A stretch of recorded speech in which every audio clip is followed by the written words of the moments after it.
birthday stream? No. Just birthday themed.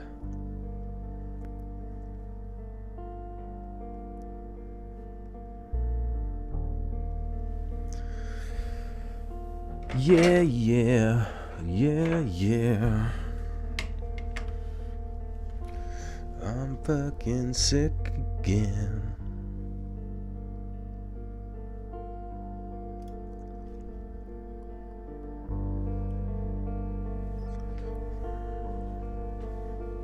Oh, being scared. What's up, dude? Being absolutely frightened. How's everybody doing? This is a late and early stream all at the same time.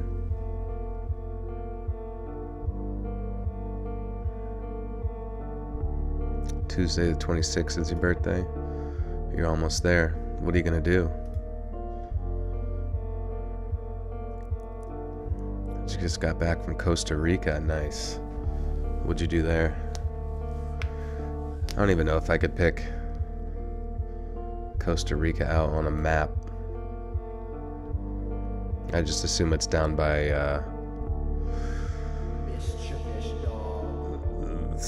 Jamaica. Kaylin Villers, welcome back to the Butter Sock Cult. How you doing? Thank you. You've unlocked the fedora. Sound a little stuffy.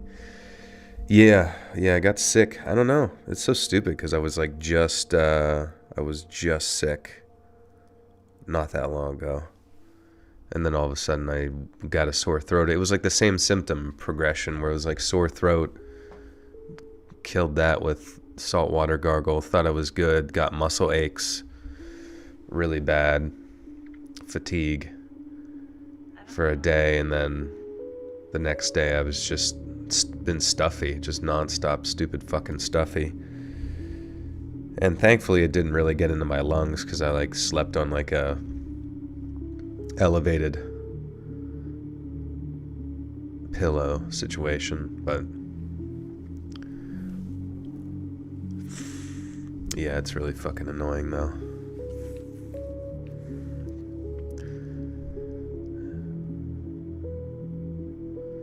You work in pediatrics last week and caught flu A. It's been rough to recover. Yeah, I don't understand. It just like, was it not just cold season and then right back to it again? I was like, there's no, I don't even know who I came, because the first time I got sick, I was like, oh, okay. I was hanging out with a friend who was sick and I was like, that makes sense.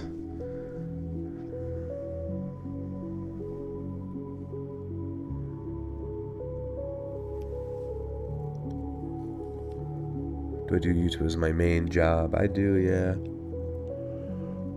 And I work as a hitman on the side for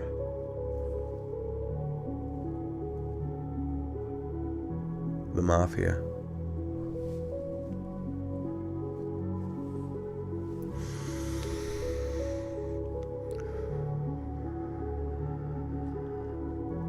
Yeah, it's just crazy that you think like everybody gets the first one. It's like, I don't know. And then they just make up a new one, send that shit out. Fucking annoying. Because, I mean, think about that. If, like, COVID broke out of a lab, like, does that not mean that it's just, that could happen all the time, anytime? It's just whether or not they want to talk about it? Is that not weird to anybody? That at any given moment, a random disease can just bust out of a lab, and like, what's to stop them from not just like doing that every fucking 3 months?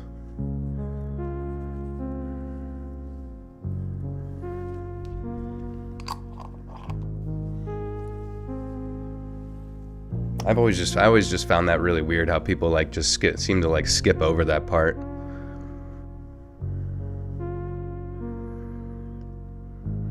Argue about all the other stuff, which is worth arguing over, but I feel like addressing the root issue might be kind of concerning.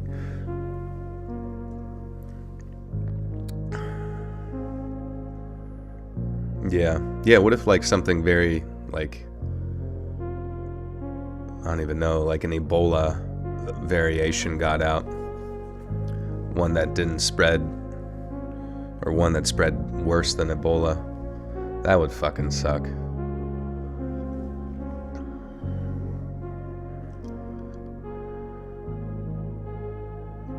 Every day, U.S. government eliminate people who speak truth. Yeah, but I mean, what I'm saying is not like some fucking whistleblower shit. I'm sure it's gone through everybody's head. Been watching March Madness. No, I don't. Like, I like the idea of, I liked playing basketball growing up, but I just never really liked watching it. I always thought the athletes were kind of, I don't know, just the fouls, getting fouled all the time. Just like how you're like trained to take a foul. Just always seemed really strange. Alex Love, welcome back for 39 months, says, hey, same here. I suddenly got sick yesterday. I have a 101 fever currently, but this is going to be a good stream for my fever brain. Feel better. Yeah, Alex, definitely feel better. Get some sleep. Sleep was the only thing that allowed me to make any sort of quick recovery, which it definitely did recover here pretty fast in the span of 3 days, but just very inconvenient and annoying. You have an almost perfect bracket so far? Nice, there you go. Got the big money on it. On Villajova. Sully. Thank you for the 10, my friend. Maybe I should turn on my orange light. I love my voice, thank you. Absolute Pookie Wookie Bear. Forgot to add chatting with chat in the title. Yeah, I figured you guys kind of get it by this point. It's sort of what we do here. We chitty chat and chill until we start recording some spookies. It is really late, but I don't know, man. I kind of live in like a strange sort of purgatory of reality. That's a fair warning to anybody here who wants to be a independent content creator. If you're comfortable, I guess, with like potentially having your life slip into sort of a degenerate periods of consciousness, then YouTube is right up your alley. It's not nearly as bad as your wife leaving, didn't pay the rent, got me evicted, taking my dog, and I've got 4 days. It could be worse. I'm sorry, Paul.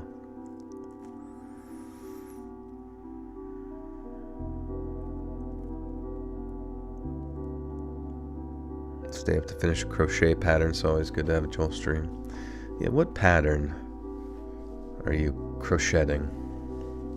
Crocheting. That'd be kind of cool if you crocheted little poop emojis and called it crochet. You don't care what I'm yapping about. A constant voice helps me sleep. You're welcome. Yeah, we can think of something for you. You think of something and I'll yap about it for a solid 2 to 3 hours.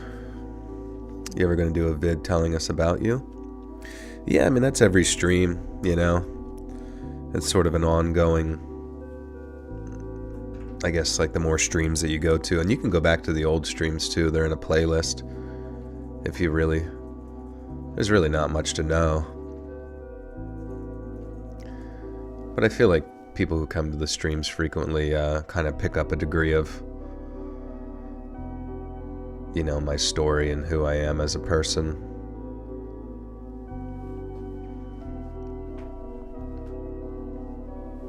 Crochet pattern of a realistic baby on TikTok. They just be coming up with everything. You just made YouTube sound like a comparison to hallucinating drugs. Yeah, pretty much.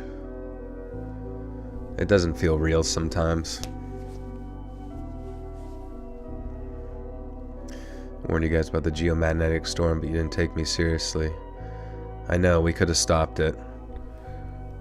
Everybody in this chat could have gotten their red rockets out and shot it up to the moon. Or started praying to Poseidon.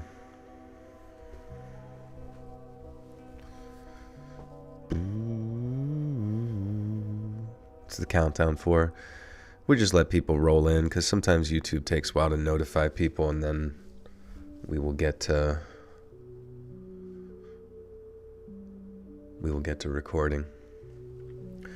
Talk about crocheting in the Gilbert Gottfried voice. I don't want to do his voice. I'm kind of stuffed up for it. Just want to say, listen to you has helped me a lot. I don't know if you're going to see this, but I found out I have stage 3 cancer. Sounds stupid, but you really have helped a lot, so thank you so much. You're welcome, Emmy. I'm sorry about that. Man. Yeah, life does come pretty fast, huh?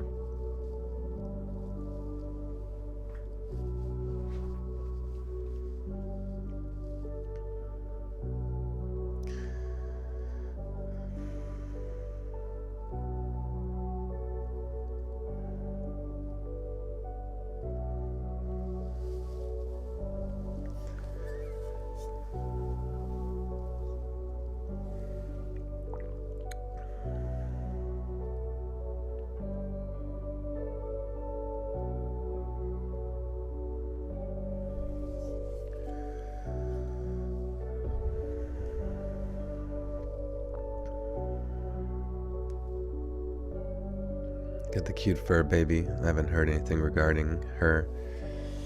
Well, you just misgendered him, so he's gonna be fucking PO'd. No, he's good. He's sleeping behind me right now in a little ball. All flumped up. Mr. Letts, where do you recommend me find stories to read if you want to try making videos like yours? You can use my subreddit, r/Let'sReadOfficial. If you go to other subreddits, you'll just have to ask.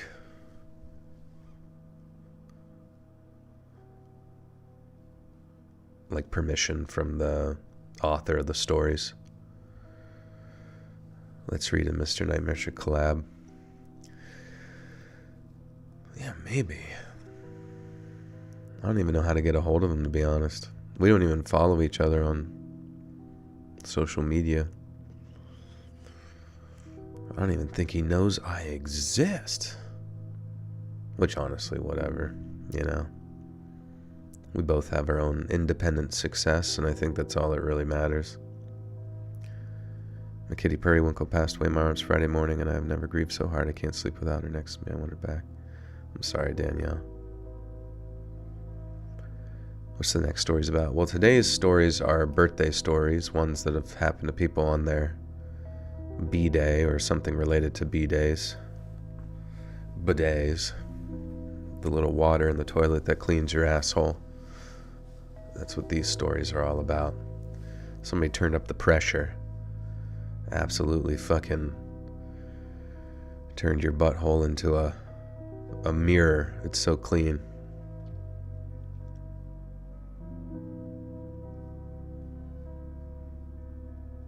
Good deep wood stories lately. Probably soon, honestly. Definitely get a lot of outdoor stories.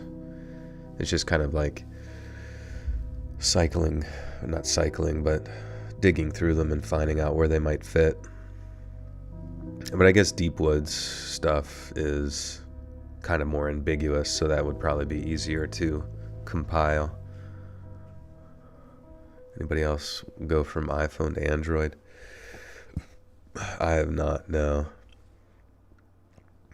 I hear it's better over on Android, but I kind of enjoy the continuity.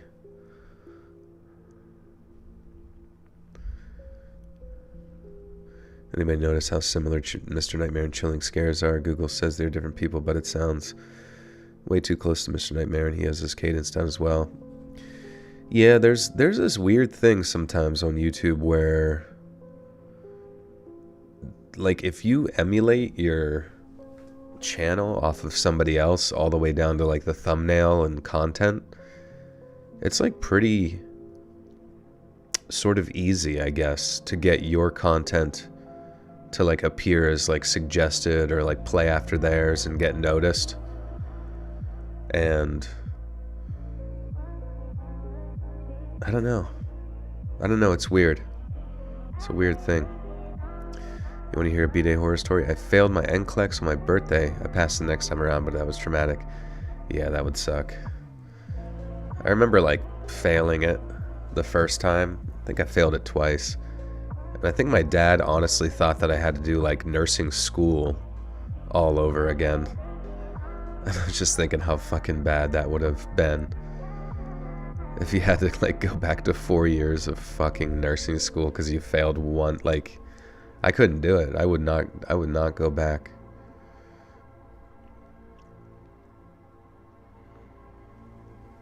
Robotic, soothing human voice. I am a robot. Now that AI is out and stuff, I've had people in the comments like accuse my channel of being AI, which it is not. Let me just clarify that. But I guess I do have sort of a robotic cadence at times, which I guess is also kind of bad because then people can just emulate my voice using AI.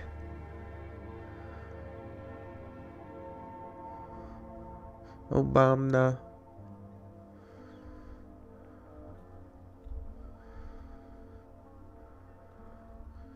Planning your kid's first B-Day party? Nice, dude. What are you guys gonna do?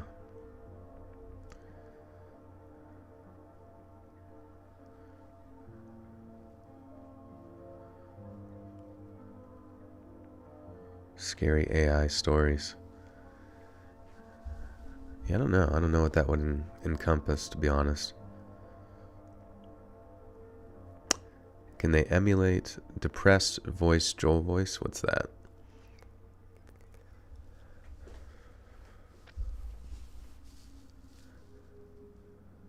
It's like a weird routine, but the only way I can actually fall asleep. Nah, it's pretty normal.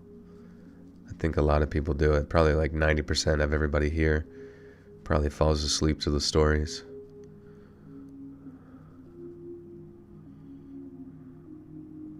Joel was born as a GMO baby.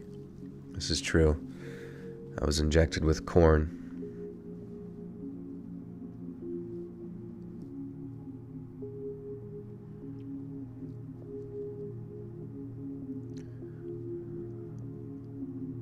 Almost got in and out for catering. That sounds perfect.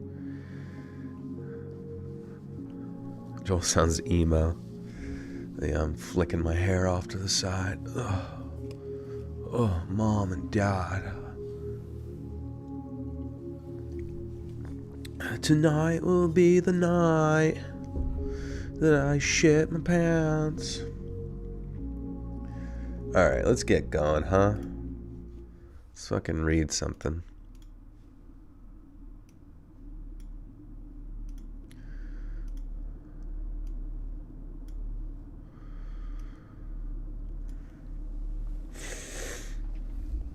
Nice thing is, I feel like most people kind of like it whenever somebody's voice is sick. I remember I noticed that as a little kid. I was like, huh, that sick person sounds kind of cool. And I almost wish that they never got well.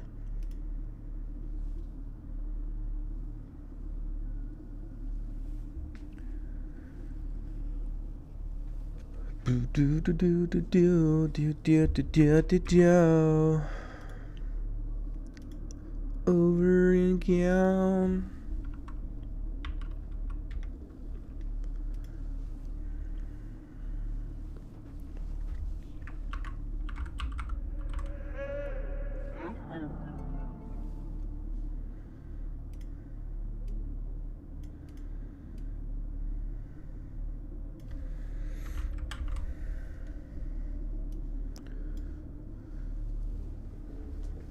I should make music for real.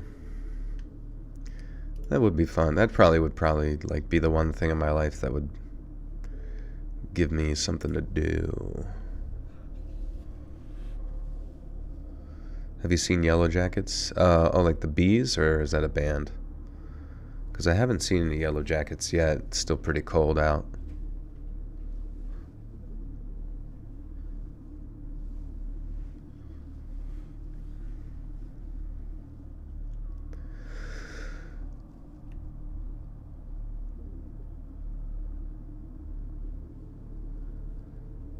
I always liked birthday parties as a kid, especially the early teenage years.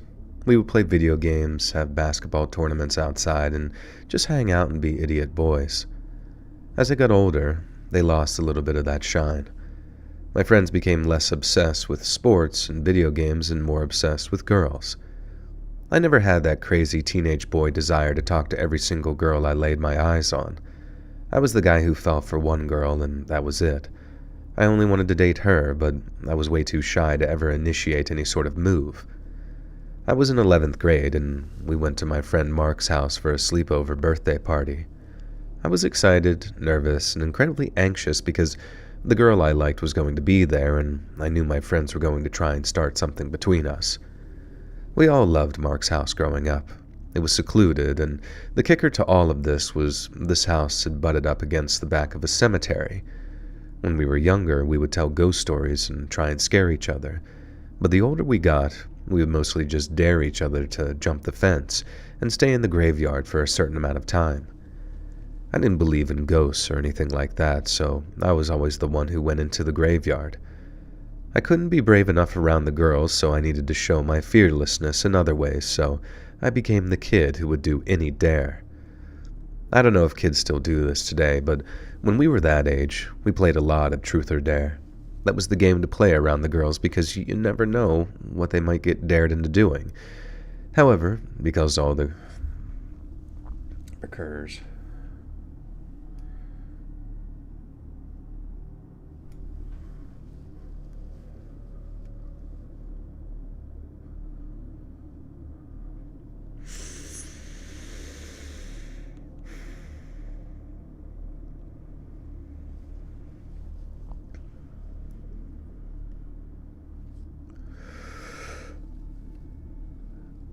That was the game to play around the girls because you never know what you might get dared into doing.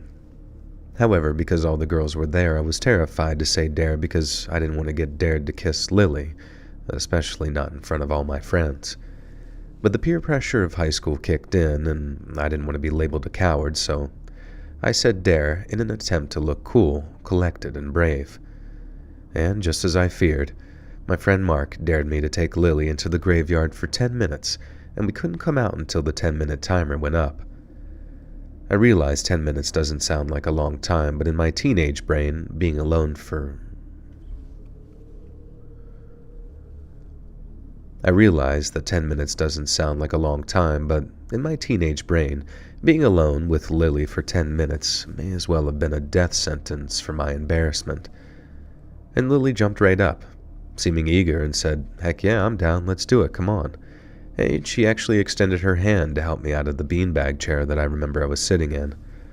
I could see out of the corner of my eye my friends jostling each other with a sort of excitement, and they knew what they were doing. My heart was jumping out of my chest at this point, not because of the cemetery, but because of the whole situation. Trust me, if I could accurately depict the nerves and fear that I felt in that moment, it'd be the scariest story you've ever read in your life, but unfortunately, I have no idea how to accurately relay this information to you. Anyone out there who has crippling anxiety like me, I'm sure you know what I'm talking about here. But anyways, we made our way over to the fence and... Oops. ASMR? Does it feel like ASMR? Are you getting that ASMR vib? Over again.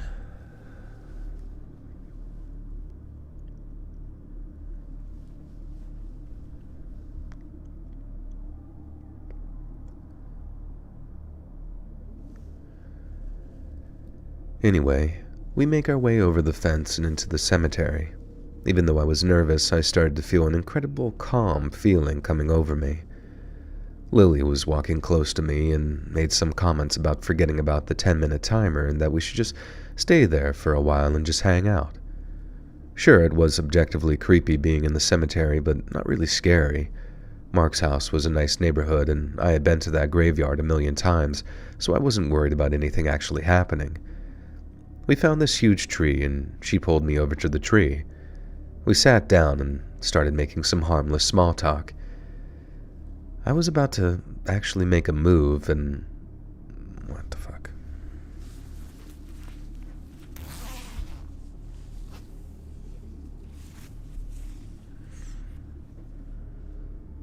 What's up, bomb.com? Over again.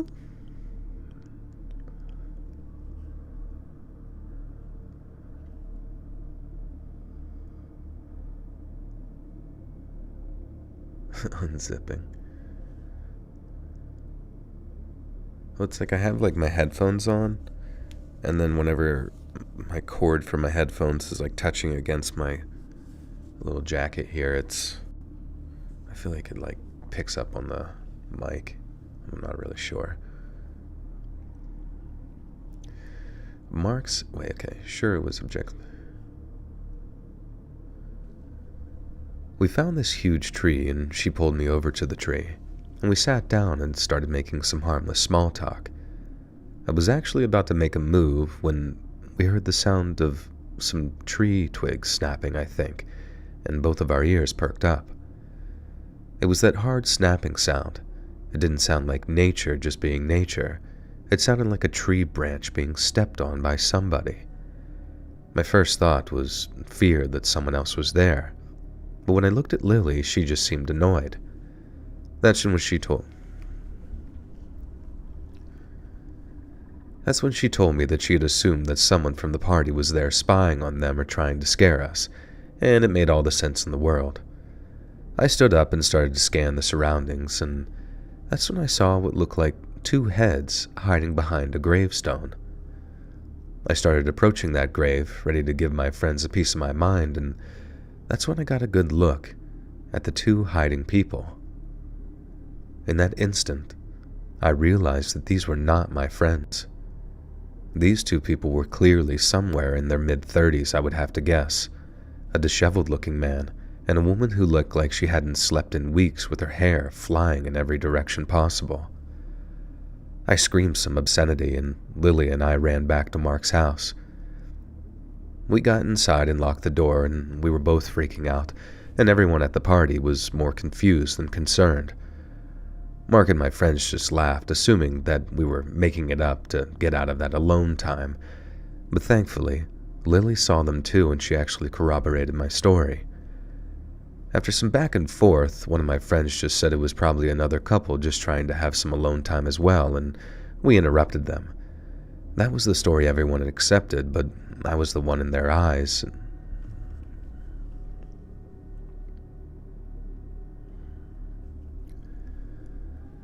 That was the story everyone accepted, but I saw the look in their eyes, and something didn't feel right about those two in that cemetery.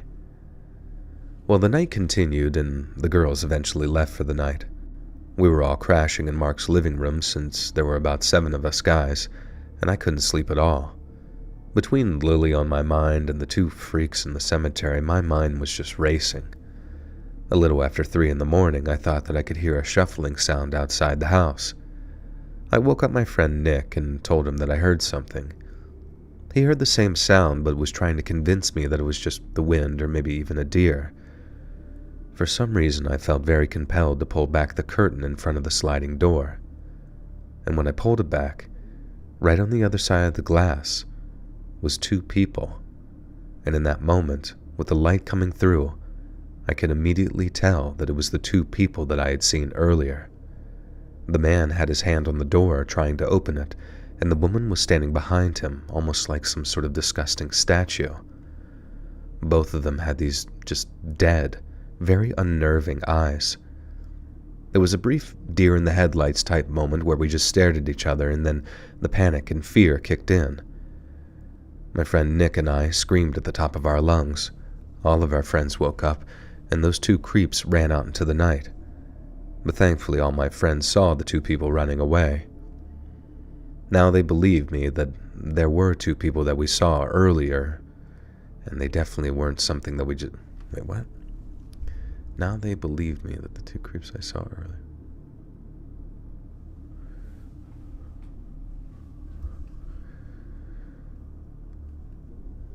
And now they believe me that the two creeps that I saw earlier had ill intentions, and they definitely meant some sort of harm. Mark woke up his parents, who tried to understand the story. At first, they were reluctant to call the police because they assumed that we were pulling a prank on them or something, but they did eventually call the cops, but as far as I know, nothing ever happened. Mark's family installed a security camera by the sliding door after that, but Mark said that he never saw anything like that again. I don't think we ever went to Mark's very much after that night, and you really can't blame us. That was one of my worst memories that ever took place on a birthday, and I'll never get the look of... That was one of my worst memories that ever took place on a birthday, and I'll never get the look of their eyes out of my mind. Over 10 years later, and I remember it like it was yesterday.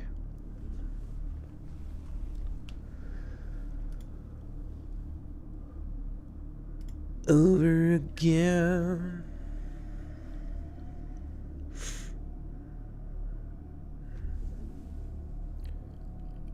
What is the cure for sickness? Kind of random, but I was listening to one of the Skinwalker stories, and the way you said "damn it" from the creature mimicking the OP jump scared me. That's cool. My powers are growing stronger.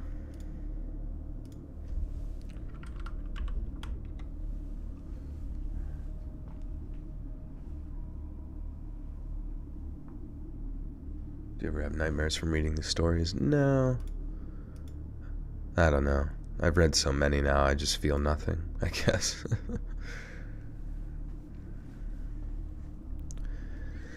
I did, I think I mentioned to somebody last time we were talking about getting, like a chin strap thing, like a gimp suit for snoring.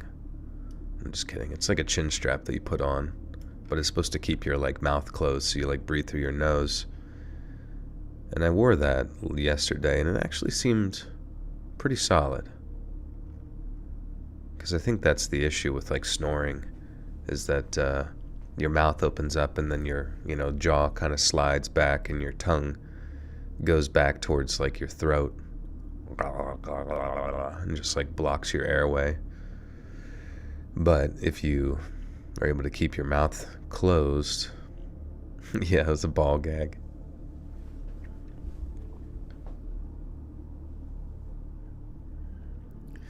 Over again.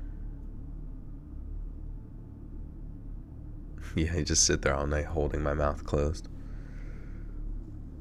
This is nice.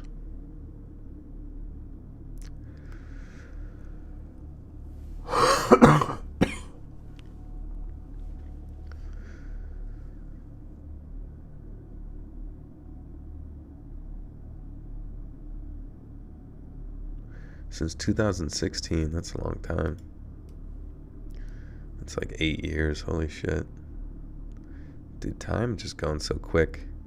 It still feels like it was just like 2020. Freaking yesterday.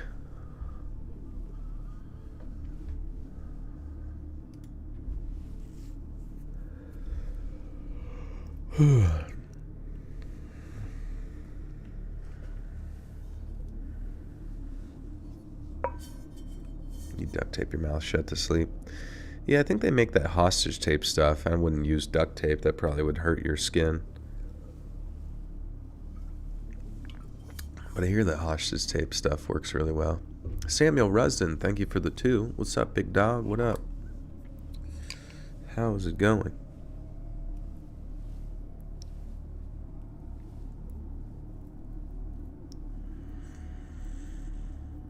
Basically grew up with me, yeah. I'll raise the boy.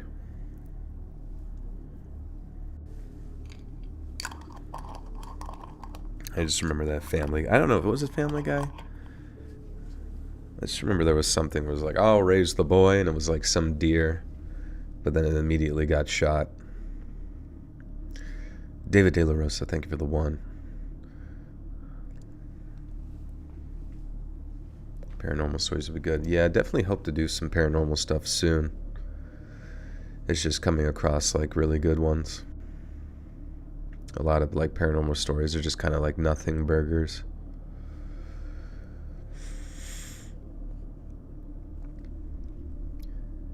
I suppose it's possible that I have been a little overprotective of my daughter.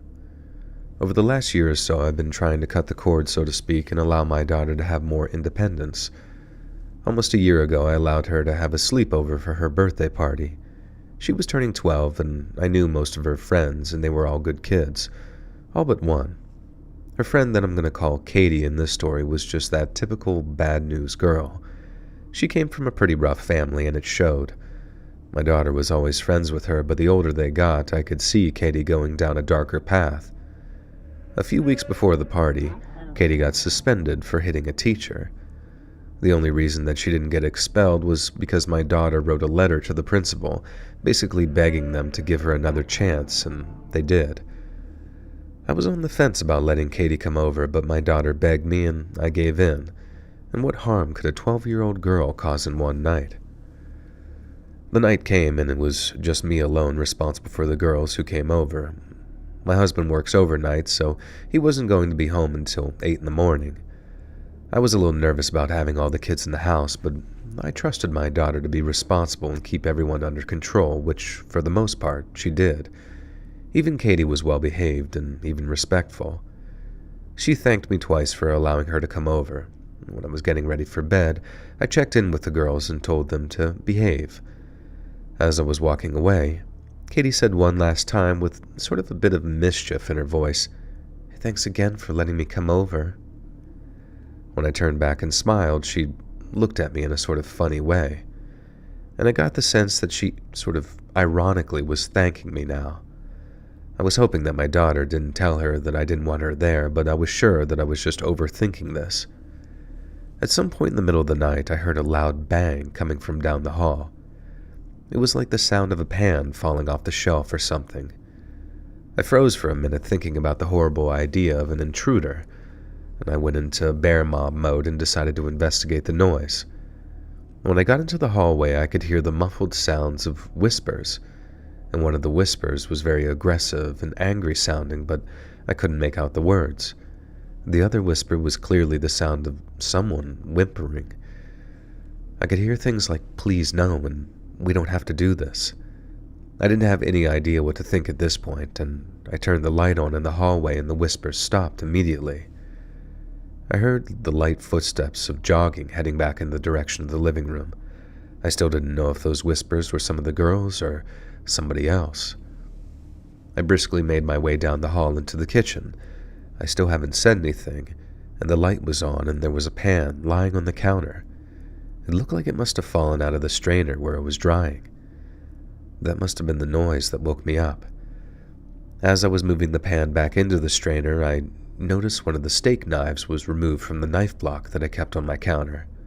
I'm very meticulous about my kitchen, so the fact that a knife was missing gave me an immediate pause. I rushed to the living room and was relieved when I saw all of the girls sleeping. I was wired after this.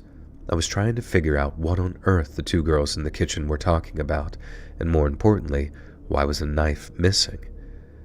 I decided to stay in the kitchen and just read until the sun came up, which was only a few hours away at that point.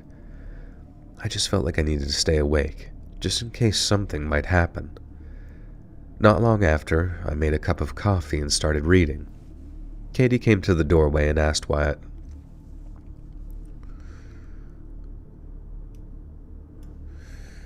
Kelly Allen, thank you for the 20 New Zealand buckarones. Thank you, thank you.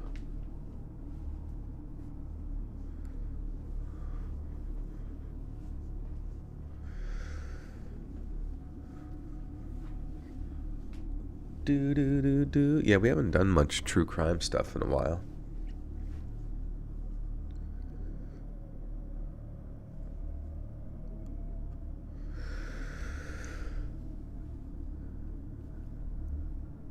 Not long after, I made a cup of coffee and started reading.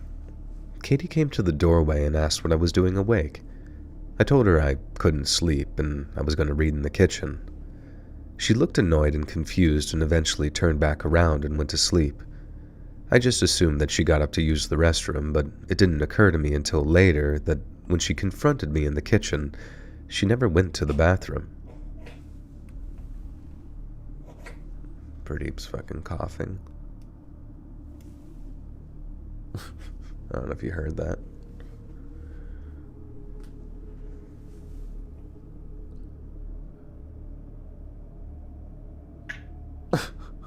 Oh my gosh. Just laying there and just like, wow.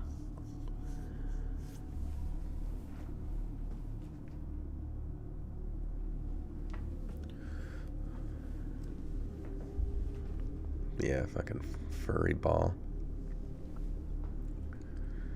I know. I'm pretty thankful that I can't I don't think you can transfer disease over species lines. It's illegal to do. Because I would feel terrible to get Pradeep sick.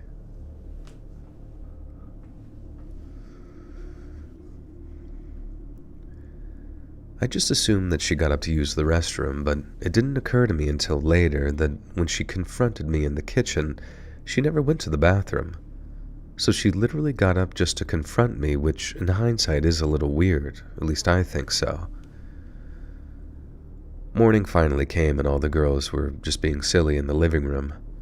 I made them some pancakes and the strange uneasiness eventually faded away. One by one, the girls were getting picked up and I just happened to be standing... Fuck, I gotta sneeze.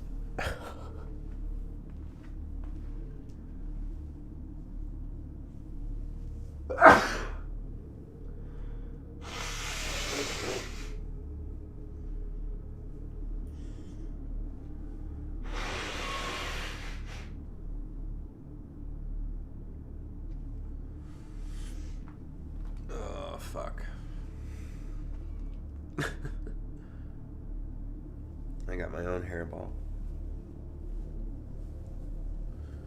God bless America. Oh, it's so annoying, dude. It's like no matter how much you use like that Navage, which is supposed to like clear out your sinuses and shit, it still just feels like there's like so much shit up in the sinus. What type of cat do I have? He's black.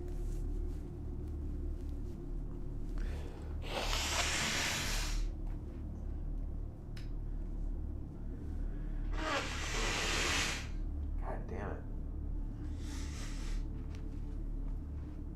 It's so fucking annoying, dude. I'm just like done being sick. And the worst part is it feels like whatever stupid virus gave me those like muscle aches and stuff are fine. You know, so why am I still producing a shit ton of mucus? It just doesn't seem like useful, you know? Do you guys take anything to just like make the mucus stop? Do you take Sudafed or what do you guys take?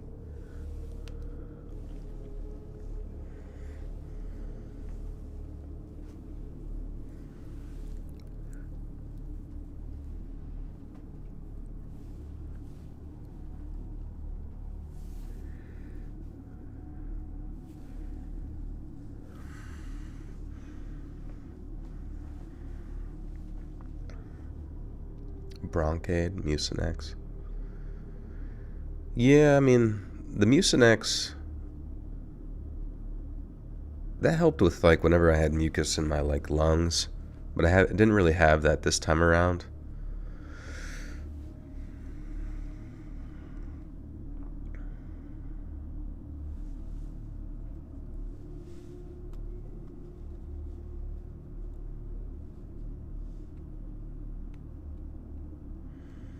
Don't take any cold medicine.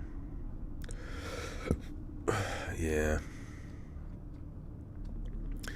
Yeah, I don't know.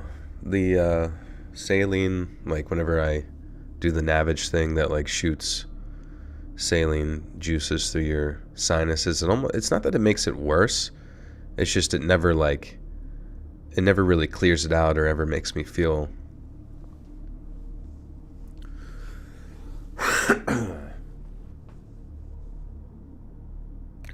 I did shrooms on Friday, and I normally don't watch politics because it's boring, but somehow I got stuck watching videos about politics for an hour. Yeah, you probably don't want your political opinions being influenced while you're on fucking shrooms. Because then you'll end up on a fucking Vosh video or something.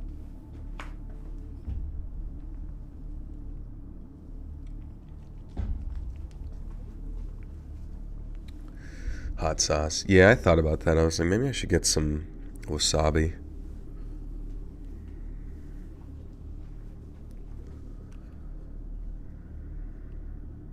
Bad trip stories. Yeah, years ago, there was like 2 volumes of like bad trips stuff. Oh yeah, Vicks. What am I? I've totally forgot. I wonder if I even have that. I could put some on my chest. Actually, fuck, dude. Vicks. I forgot about Vicks.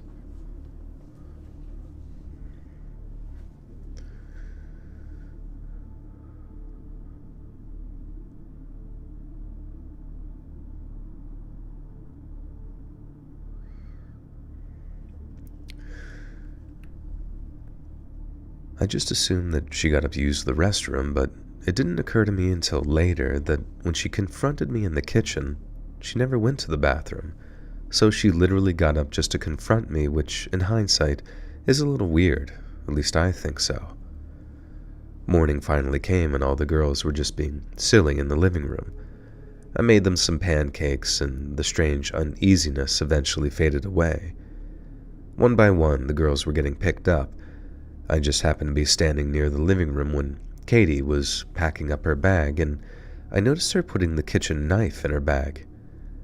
I know I'm a coward, but I didn't say anything. Now say what you will, but in that moment, I felt genuine fear. Something was not right. Katie, who thanked me several times the night before, left and just looked at me when she did. I said goodbye and she turned and left without saying anything. Thankfully, nothing more happened regarding this story. Well, at least nothing that I know of anyway. I have no idea what Katie wanted to do with that knife, and I had no idea who the other girl crying was that night. I still have nightmares sometimes thinking about what would have happened if I didn't wake up that night. Did I potentially stop Katie from doing something really heinous? Was I the target? Now, I'm sure I'm overthinking this. My husband thinks it's a stretch to think a 12-year-old can be such a monster, and also is pretty frustrated at me for just letting her leave with some of our kitchenware. But I don't know. My gut is telling me another story completely. What do you guys think? What the fuck? She just let her leave with a big fucking kitchen knife. Just stealing your shit. And not just your shit, your like shit that can be used as like a weapon. If she hurts someone, it could come back on you, maybe. I don't know. That sounds really fucking dumb.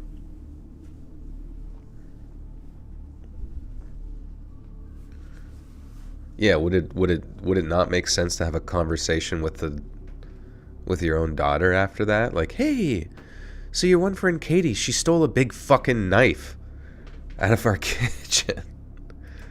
What's the deal with that? She was hurting another girl as well? Is she crazy or?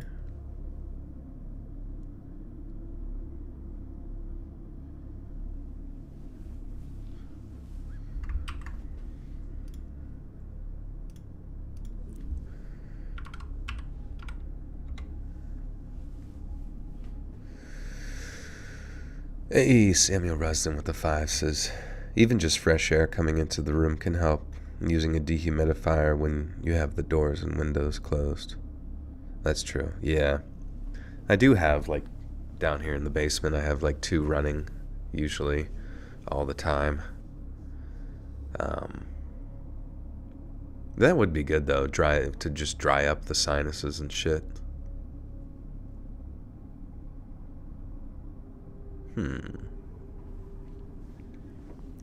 It was kind of like warm the one week. Like the one week it was like 60s or whatever.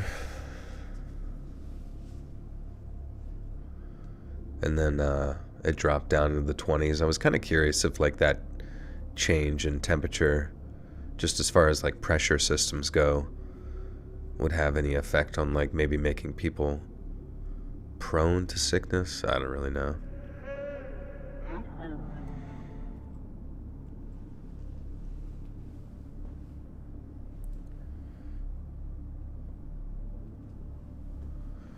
Would have woken up all the girls and got my knife back and called it. Yeah, right? Like if you saw a knife missing and they're all sleeping there. Like what?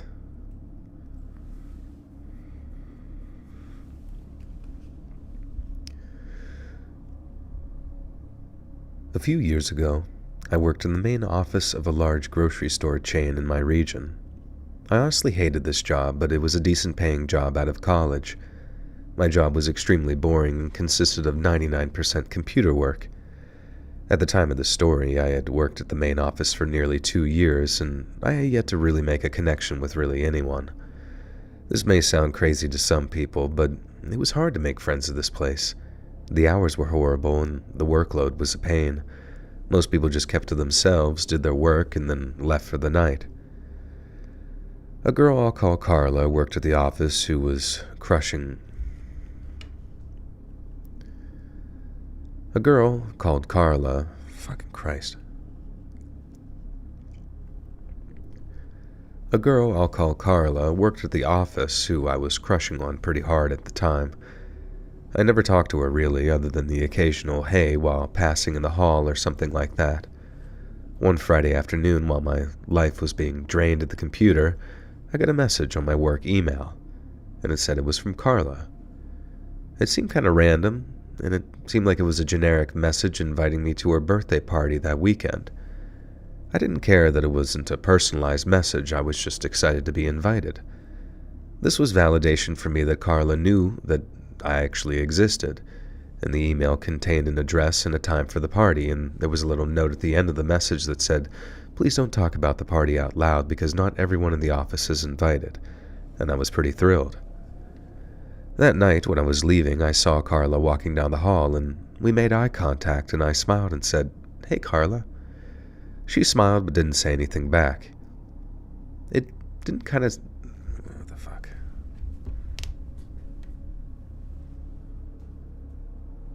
Rub some Vicks on the bottom of my feet.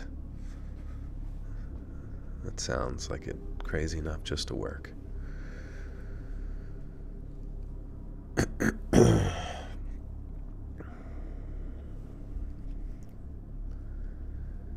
It didn't seem like a genuine smile, more like a reaction than anything else.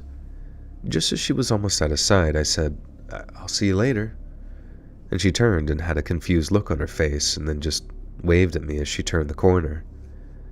That interaction didn't give me a warm feeling in my stomach, but we were at work after all, so maybe that was just her "it's Friday and I'm leaving" attitude, and also she didn't want to give away that she was having a party. That one night when I got home, I got ready and put the directions into my GPS. I was surprised and a little annoyed that the directions said that the party was almost 45 minutes away. But again, I had a crush on this chick, so I would have driven in an hour and 45 minutes if I had to. I made sure that I was dressed nice and left so I could arrive fashionably late. The entire duration of the drive, I was planning on what I was going to say and running through dozens of scenarios in my head. When there was about 10 minutes left until the destination, I noticed that there really wasn't anything in sight. No lights, no houses, no cars, nothing. Whenever Carla was having this...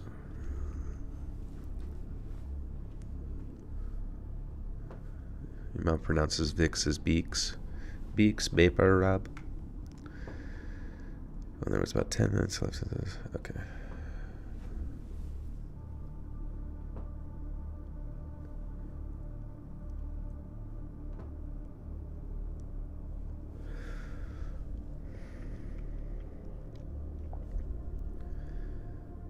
When there was about 10 minutes left until the destination, I noticed that there was nothing in sight. No lights, no houses, no cars, nothing. Wherever Carla was having this party was in the middle of nowhere. I finally arrived at the address in the email and I was just confused. There seemed to be no sign of life. It was a small rundown farmhouse that honestly looked abandoned. Not only that, but there was also no cars other than mine there. Now, I want the record to show I'm only half stupid. I knew this was wrong, and that getting out of the car was most likely a horrible idea, but I did it anyway. I thought to myself, oh, I already drove out, I may as well see what's going on with all of this. I knocked on the door several times and there was no answer, not even the sound of budging or shuffling on the other side. I tried looking through the window, but it was just too dark. I started walking back to my car and noticed a barn behind the back of the house. You couldn't see the barn from the road because the backyard where the barn was located was down a slight hill. Not to mention it was pitch black outside. I wasn't going to investigate the barn at first. I actually started walking towards my car.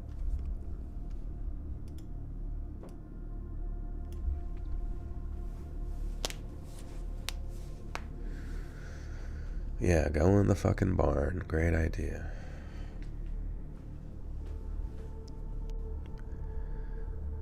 Not to mention, it was pitch black outside. I wasn't going to investigate the barn at first. I actually started walking towards my car so I could actually message Carla. I was going to tell her that maybe she sent me the wrong address in the invitation. As I was walking away, I thought that I could hear a sound coming from said barn. I thought to myself, oh, maybe they're out there, and the cars are just parked somewhere else. I started walking towards the barn, hoping that I could hear maybe talking or music or anything that would indicate a birthday going on, but it was just a very eerie silence.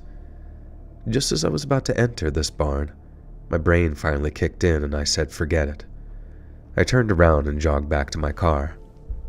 I was upset, but I didn't want to potentially get in trouble for trespassing on someone's property. This clearly wasn't Carla's party. I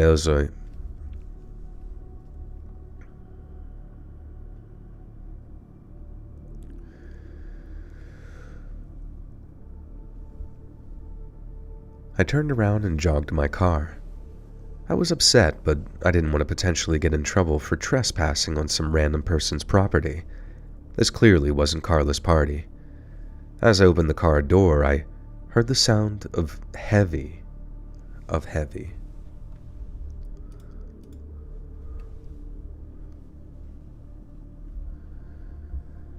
As I opened the car door, I heard the sound of a heavy wooden door whip open.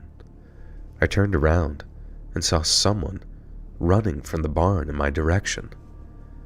This person was running at full speed and he was clearly making a dash directly for me. I jumped into my car and immediately started up and drove off as fast as I could. This person was able to make it to my car and banged on the side of it as I drove off, and all I could hear was a low voice shouting "hey" as I peeled off down the road. I was terrified, confused, angry, and all sorts of emotions after that. I had no idea what had just happened. After that, I tried emailing Carla, but I never got a response back from her. Eventually, we made it to Monday at work. I approached Carla, and I apologized for not making it to her birthday party. I told her that I must have had the address wrong or something, and she looked at me like I had 9 heads and asked in some confused voice, "What are you talking about? My birthday was 4 months ago." Now I was looking at her like she had 9 heads. I told her about the email, and she confirmed that it was not hers. She showed me her email address, and it was in fact a completely different one. In some ways, I was thankful that this nightmare almost happened to me because it gave me the chance to finally talk to Carla. I was the most popular guy in the office for a couple of days after that insane story, and it wasn't until after that I realized just how horrifying this actually was. Someone clearly was trying to trick me, and me alone. This was my work email that I got the invitation sent to, and that means that it was someone in the office that singled me out and dragged me out to an abandoned farm to do something that I didn't even want to think about. To this day, I'd never found out who it was or why they singled me out. I never wronged anybody there. This is so retarded.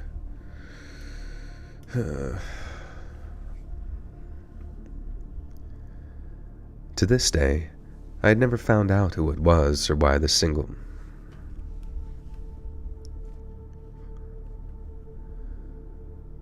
To this day, I have never found out who it was or why they singled me out. God, I can't stop fucking squeaking.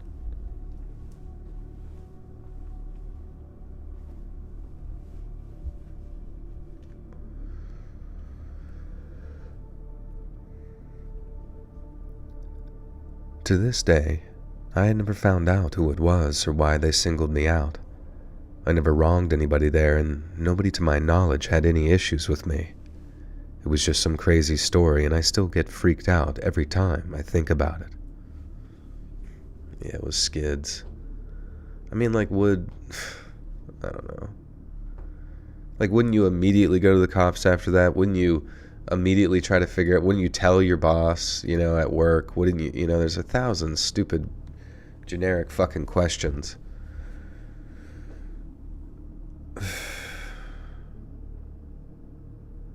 Just so annoying sometimes.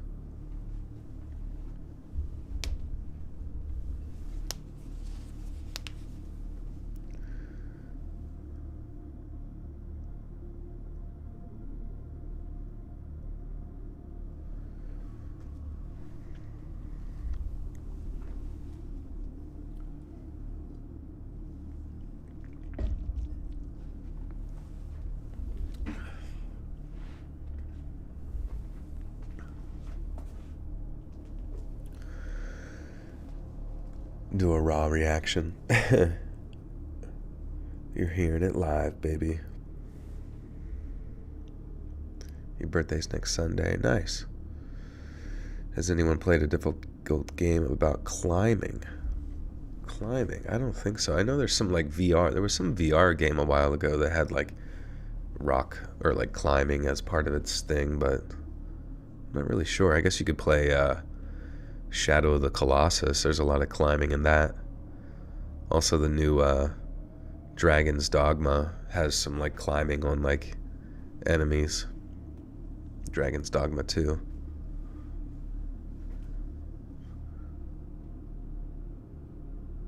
Only Up? I have no idea, dude. Should do Let's Plays. That would be fun. I wish I had I don't know. I wonder how many people would come to live streams if we did a Let's Play once a weekend or something.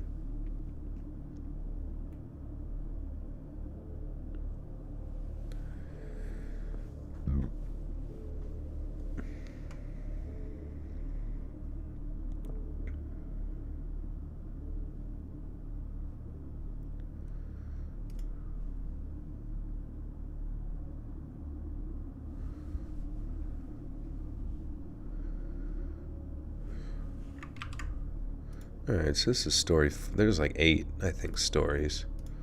This is story 4.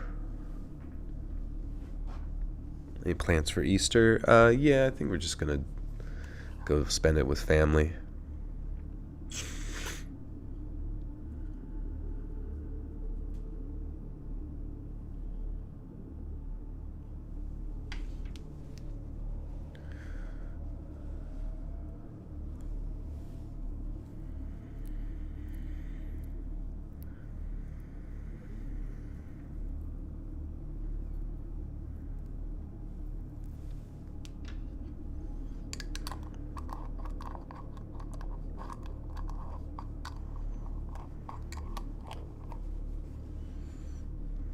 Is anyone else the cousin that never shows up? That's fair. I mean, I'm getting that way. I'm less and less inclined to go do family shit just for the sake of family shit. I mean, I'll do it with my immediate family, but the extended family stuff, it's just kind of you can tell everyone's just sort of burnt out and they don't give a fuck anymore. You look at your cousins who have kids and stuff, and they're just yep, I jizzed inside of somebody and now I have a kid. I got a lot of them because I did it a lot. without wearing a condom.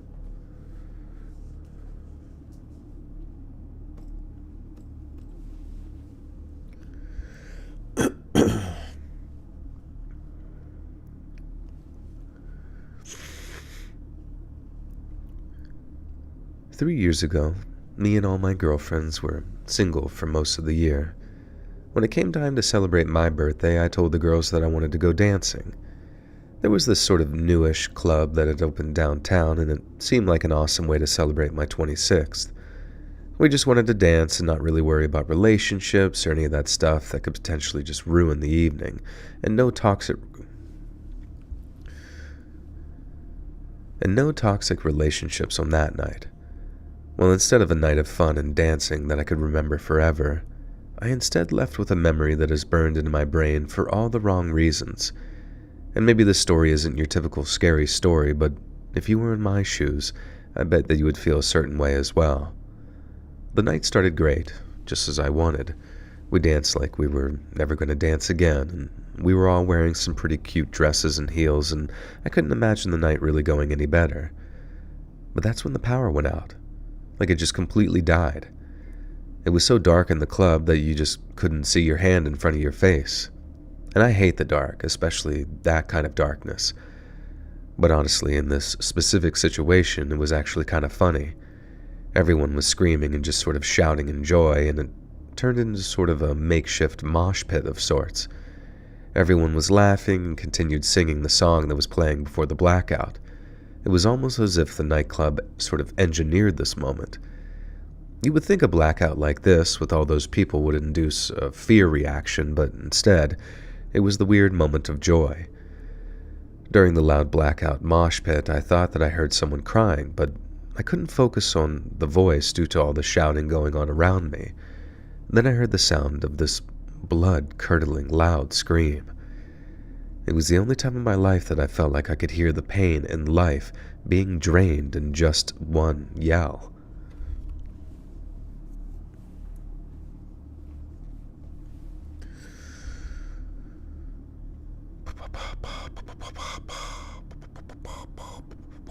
I want to eat a bunch of donuts, dude. That's the weird thing while you're like sick. While I was been sick, I just want to eat so much bad food. And I don't know why, even though I know that's probably not very useful while you're sick.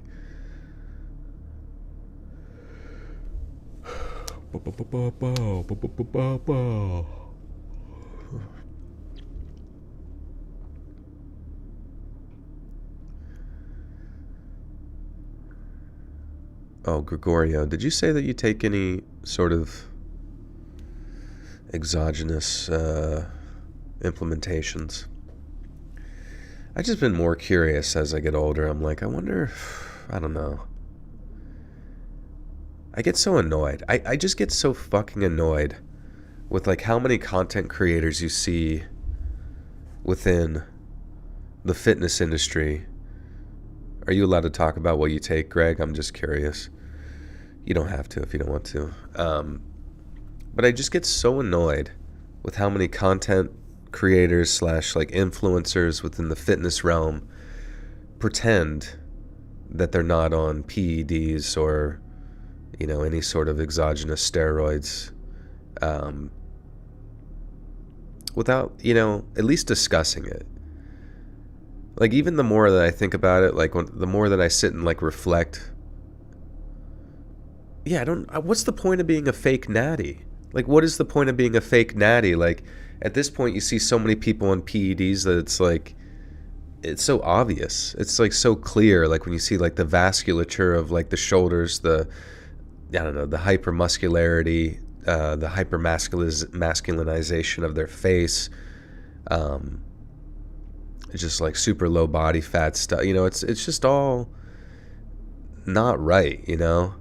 But even the way that you train, when you're on steroids is not the same as somebody who's natural would train. Whereas somebody on steroids can train nonstop to failure all the time and see gains that are upwards of like 4 to 6 times as much muscle mass put on as like a natural, you know, bodybuilder or whatever. And it's so frustrating because it's just like, if you're natural and you're constantly working to failure, you're building up a lot of fatigue, you're building up a lot of cortisol. Cortisol is like the stress hormone that's like counteractive to, what is it? It's counteractive to testosterone, I believe. So it's like counteractive to the process of like being in a anabolic growth state, whereas somebody who's on steroids, they can like constantly take themselves to fatigue, or not just fatigue, but like failure, because they can just, it doesn't matter how much cortisol is like churning through their body, because they'll just inject higher amounts of whatever steroid into themselves, whether it's testosterone or synthetic testosterone, to just bypass all of that and continue to grow. Like I look at someone like Sam Sulek, and like for a while I realized everybody was kind of like sucking his wiener and is like, oh, this is such a, he's such a down to earth dude, and he is a down to earth dude, which is great, but the more I think about it, the more I'm like, this isn't good. It's not good for Sam, who was influenced as a young, did anyone think like as a teenage kid to like go up to Sam and say, hey Sam, maybe not fucking abuse Trenbolone and Deca and Test. Yeah, exactly. And I'm currently taking 500 milligrams of Test and 500 Deca, and I definitely noticed a difference in recovery intensity in the gym for sure. I mean, yeah, it's crazy. Well, right, yeah, Sam is like, what, 21 or whatever? And he's aging very fast. I see people who been, what's that guy, Ryan Umiston, or I forget what his fucking name is, but, he looks like he's 50, and he's like 36. He's like not that much older than me. I'm not grumpy. It's just like, it was something I was thinking about. Like, fuck Liver King. You know what I mean? Like, fuck Liver King. Fuck him for sitting here. Like, first off, he's annoying as shit. Primals! Subprimal! Bah! Woman! Bah! Where are you? It's just like, shut up, you stupid little fucking nerd. You stupid fucking nerd. Stupid fucking nerd. It's just like, what the fuck are they doing? Just like pounding their body till like their skin can barely like stretch over as like a human suit on their piece of like mobile meat. And it's not like, how old am I? I'm 33. It's just like not healthy. You look at like someone like Sam Sulek, young guy, fucking just pounding steroids. It's going to have an effect over time. I mean, it's going to hit him at some point. Obviously, you can stay on top of that shit and stay healthy, I guess, checking your blood work and all that kind of stuff. But like, who knows what his like fucking blood pressure is all the time? It could be like, he could be just like chilling at 170 over 120 all day, every day, and we would have no fucking clue. And all of a sudden, the poor kid has a fucking a big heart attack at fucking 31. And everybody was cheering him on because he was chill. He did all those steroids and he didn't beat the shit out of his girlfriend? That's so chill, dude. I'm not saying that's what it should be. I'm just saying, like, I don't think that's a good influence. Like, he doesn't really openly talk about his steroid use either. He just exists as this bulbous figure that constantly take things to failure, which is great, but of course you're going to have like a great work ethic when you're on fucking steroids. You're literally a super soldier.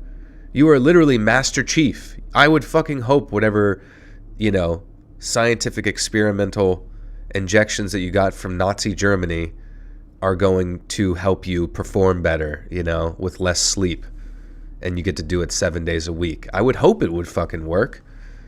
But it's strange. It's strange to me that everybody like celebrates this shit, and it's not, and I even weirder to me that a lot of those content creators exist and post their stuff and whatever, but don't have an open an honest conversation with the people that watch them about the fact that, like, oh, because think about it, there's like a ton of 14-year-olds right now coming up who watch Sam Sulek, who want to be like that, and if they don't have a clear image as the negative effects of what it's going to be like to start taking synthetic fucking testosterone at the age of 19 or whatever at point they decide to do that, it's going to have a bad effect for a larger.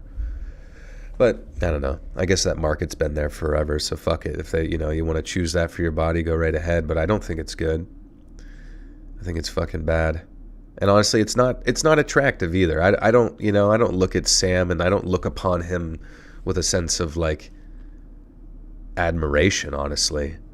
I don't want to be a fucking super mutant freak.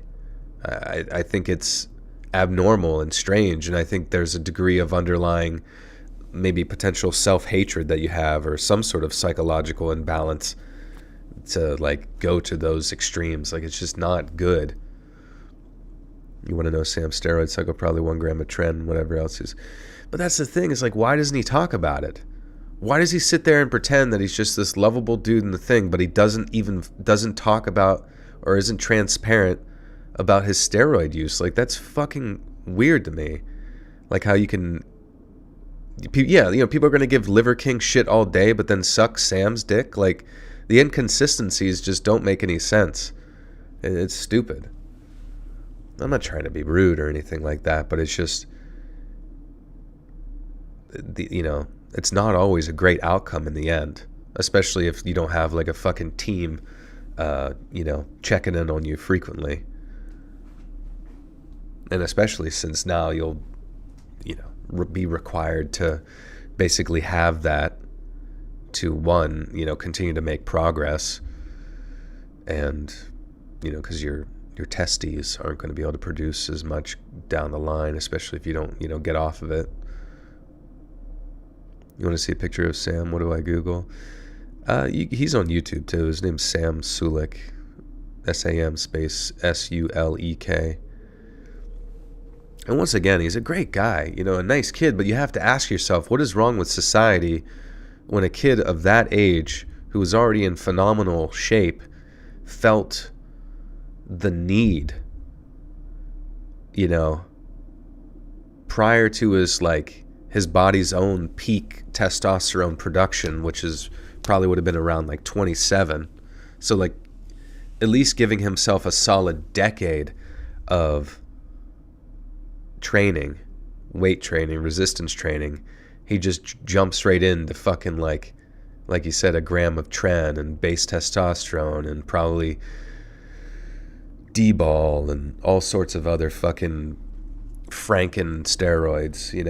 It's not, I don't think, and he's just starting out sort of independently as a dude in Ohio. I'm sure nobody was like keeping an eye on him, like he might have a team with him now or whatever. I don't know. It is what it is, I guess. At this point, there's really no going back, but I just feel like with a young audience like that, you have to fucking tell them. You got to tell them, whether you're going to hurt somebody if you're not already hurting yourself. Anyways. Then I heard the sound of a blood-curdling loud scream. It was the only time in my life that I felt like I could hear pain and life being drained in just that scream. And just writing it down now is reminding me of it, and it just sends a shiver down my spine. I tried grabbing one of my friends, but it was just too dark to see. I pulled out the flashlight on my phone, and with the little bit of light that it was giving off, it was clear that nobody cared about it, and especially my friends. As I was trying to get my attention of a friend, I heard someone behind me scream, "Help!" And it was that same voice of whoever had just... Jesus fucking Christ.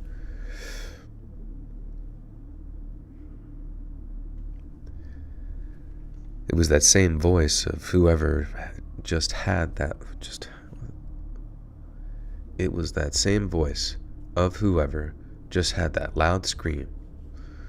They just had a scream. That loud fart. It was that same voice of whoever just had that loud scream seconds before. I turned around, but I couldn't make out anyone in distress.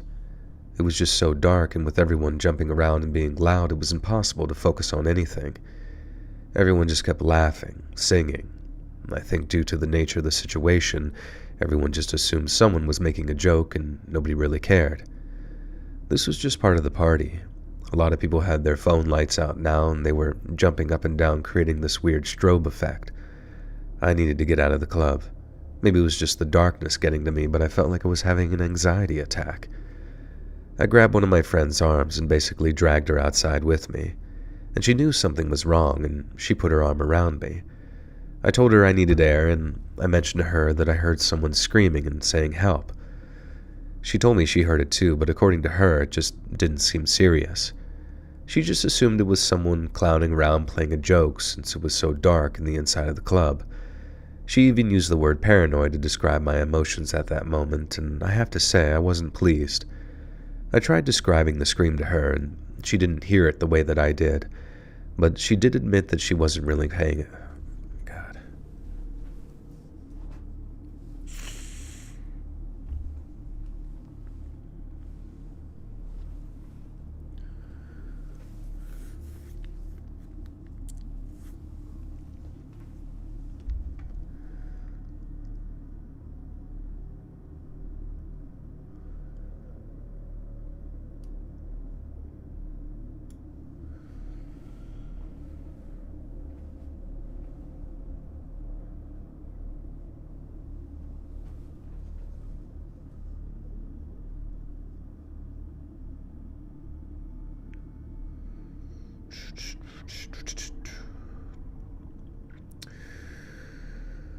Oh.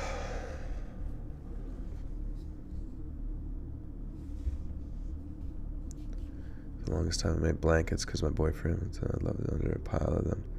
I've recently branched out into wearables. That's cool. You can make a Snuggie.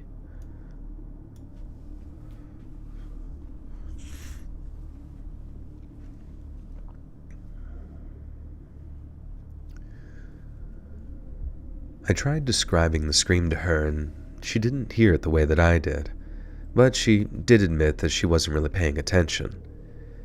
If I hadn't heard the crying sound before, I may not have thought that the scream was as bad as it was.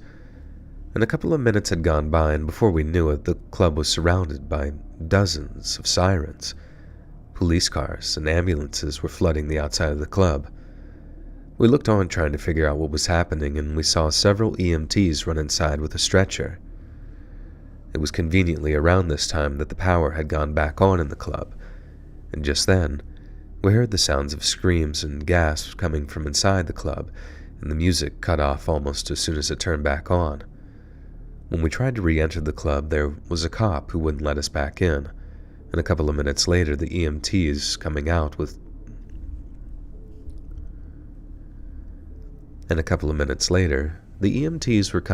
someone on a stretcher that looked completely unconscious.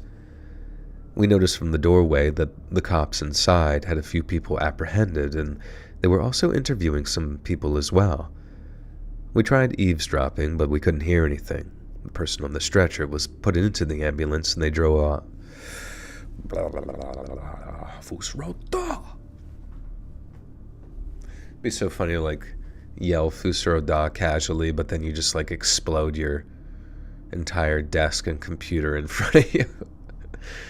It just launches into if there's a window behind it, it just blasts through the window.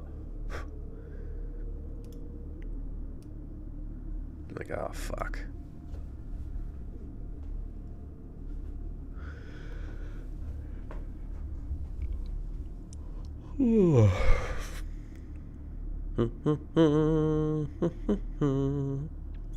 Honestly, I haven't played a game in a while, and maybe it's because I haven't really taken the time to. But the feeling of playing Skyrim back in the day, when it first came out, was such a good feeling. You know, playing it till fucking the early morning hours. Play Helldivers. I have been playing a lot of Helldivers. I probably have 80 hours in Helldivers by this point. I'm pretty excited for them to release the Illuminate alien bullshit. Just because I'm kind of, I don't know. Or just some sort of new content. But I know it seems like it's been kind of difficult for them to keep everything, stable for the most part. Chris Sevalos with a 2 says, happy birthday, Ali Marie.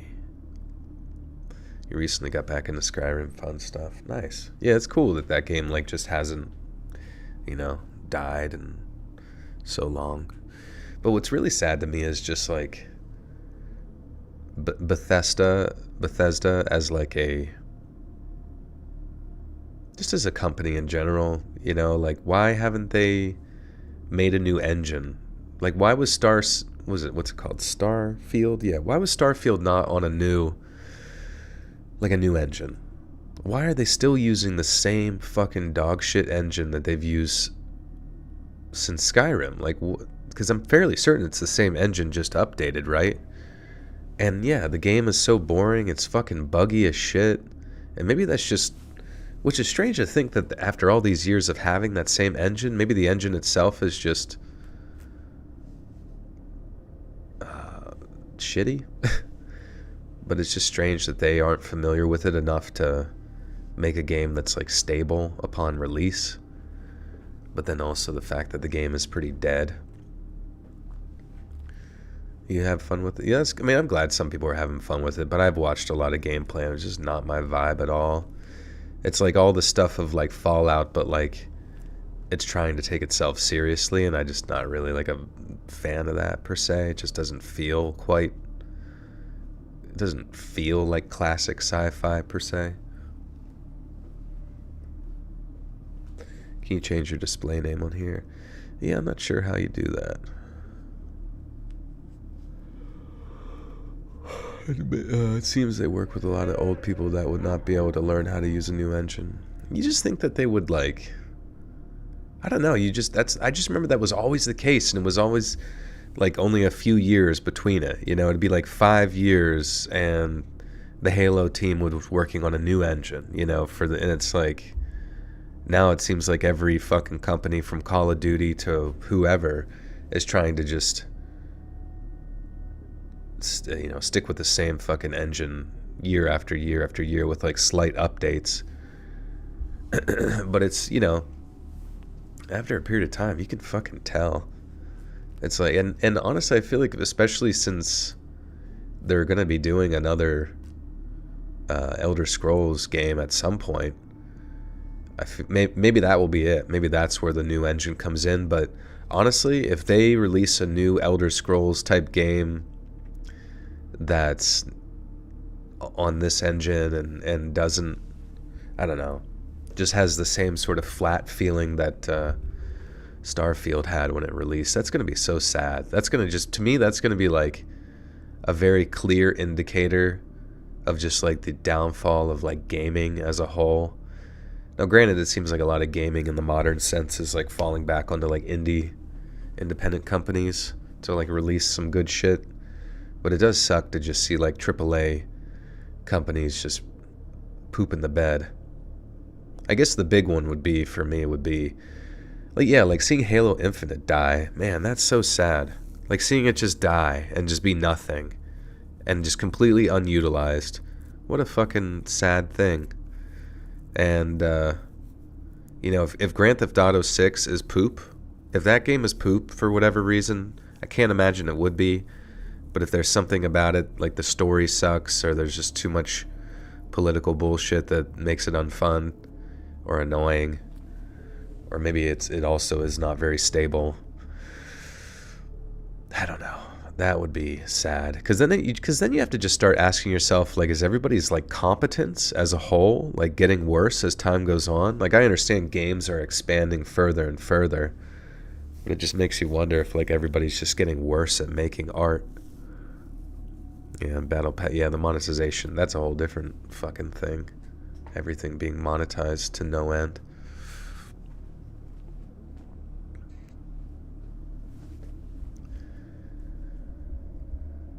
We tried eavesdropping, but we couldn't hear anything. The person on the stretcher was put into the ambulance and they drove off quickly with the sirens blaring. What's crazy about all this is that it happened in the span of like a minute or two. It definitely put a sour taste in my mouth for my birthday. Truthfully, I don't think whatever happened that night was an accident, which is what my friends think. I think someone with intent and malice hurt a targeted individual. Why else would the police have suspected? Why else would the police have suspects apprehended? I mean, it was within seconds of the power going out that I heard the crying and then the scream, and I never saw anything else followed up on this, and I'm just writing this now because I'm curious. Do you think I'm crazy, or do you agree with me? Do you think this might have been a setup from the beginning?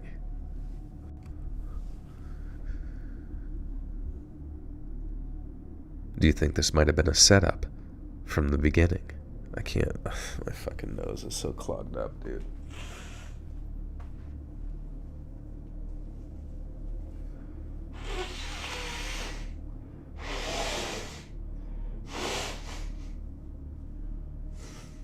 It's just so gross whenever it's like, oh god, that sounded weird. That was my nose. But it's just like so strange whenever you don't even have any like shit to blow out of your nose, but it's still just like stuffed with fluff. Or do you think it was a setup from the beginning? I don't know, man. Wouldn't we know? Wouldn't you know eventually? Unless it just happened. Wouldn't it be possible to look it up? The neti pot. That's the thing, dude, is I use that Navage all the time, which is the neti pot, but like sucking out your shit, and that like, I'm not sure if it makes it worse. I don't know if it makes it worse or not, but I like afterwards I don't really feel like I can like breathe or anything.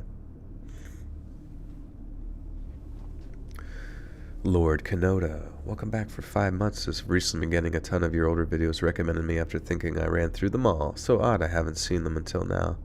Yeah, I'm glad you're catching them. I know that's like, it's funny, people always say like do this subject or that subject, and I'm like, I have actually about 3 volumes of it 5 years ago.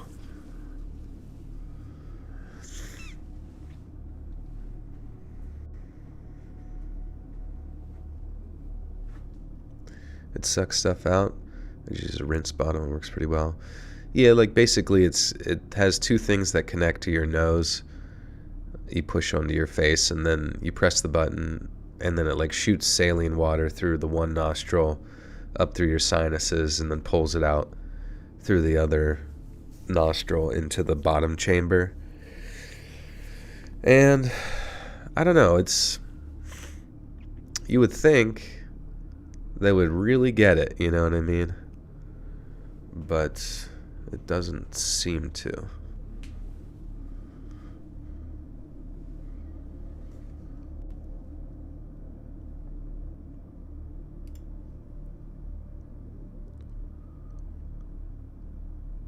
Flonase help like nothing else.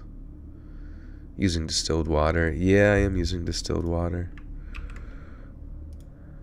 I think that's all you can really use.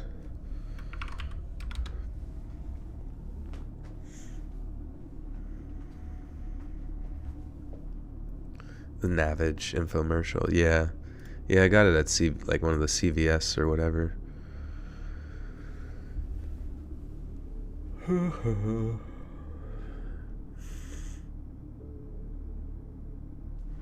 Swollen from the irritation. Yeah, maybe.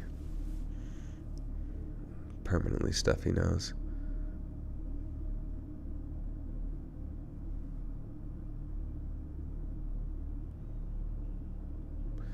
Flonase. Huh. Well, maybe I could try that. Get that on Amazon.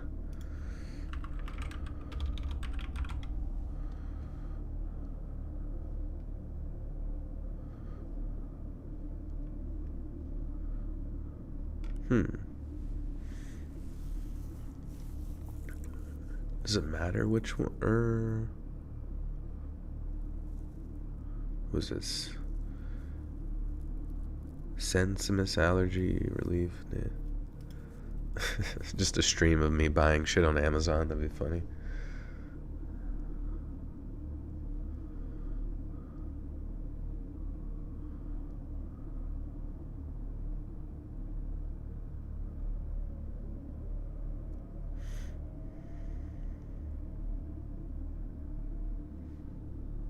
I remember my grandpa, he would always like have some sort of nasal decongestant that he would just like put up to his nose and sniff, and I always kind of thought that I'm like, I wonder if that's like addictive or something, because it always seems like he did it like cocaine, you know?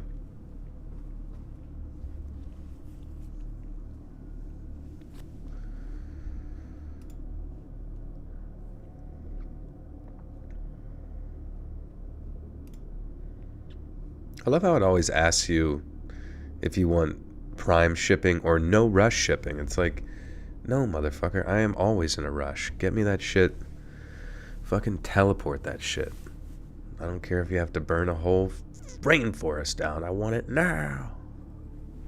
Could you say Project Alvin, please? What's that?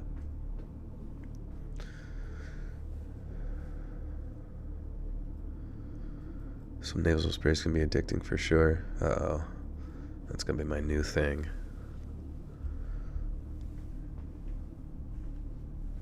Flonase and a Zin.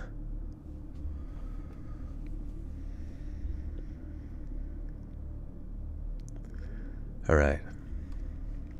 Story 5.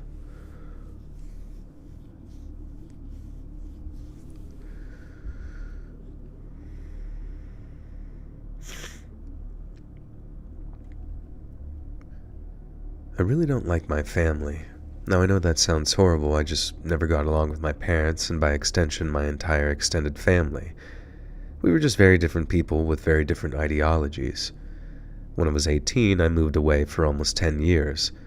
I moved back a year ago, and I've been slowly rekindling my relationship with my family. As an adult, I realized that we can have different ideologies and still love each other. Family is family after all, and I'm fortunate enough to have a family. Last year was my first birthday back in my hometown since I was 18, and it was an experience to say the least. My parents decided to throw me a surprise birthday party, which already lost points in my book. I appreciated the gesture, of course, but surprises are not my thing. My parents decided to invite my entire extended family, many of my aunts, uncles, and cousins that I haven't seen in over 10 years. I was more surprised by the turnout of the party than the actual surprise itself. After the initial shock of the surprise, I actually started to have a good time. It was nice being able to talk to some family that I hadn't seen in many years. We talked about football, jobs, and life. It was becoming clear to me that I just needed to grow up and move away from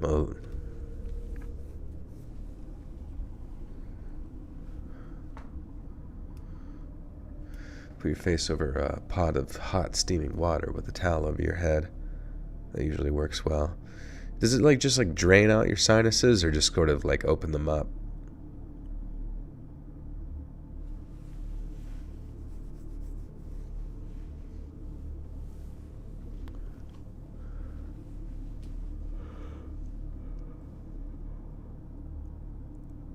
You get so high it feels like you're wearing a hat when you're not.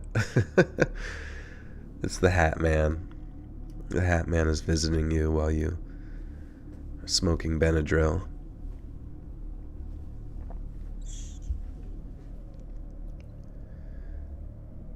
It was becoming clear to me that I just... Oh, yeah. No, I put saline stuff in the distilled water. It has a whole rig set up for it, you know. You dump in your distilled water, then you put a little saline, thing in there, and then it pops it and mixes it for you. And it's a nice... The Navage thing is nice. I'm just not really sure if it helps. And then, weeks later, I'll all of a sudden, blow out, a huge shit ton of snot. So it's almost like I feel like the liquid is hiding up inside of my sinuses really far.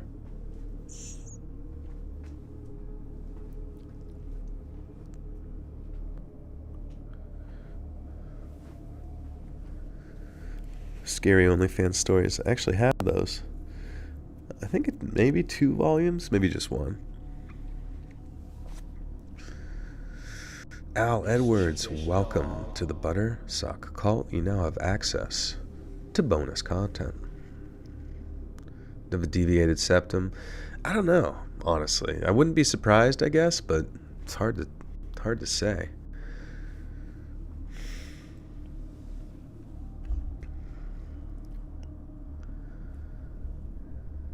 It was becoming clear to me that I just needed to grow up and move away for a little while.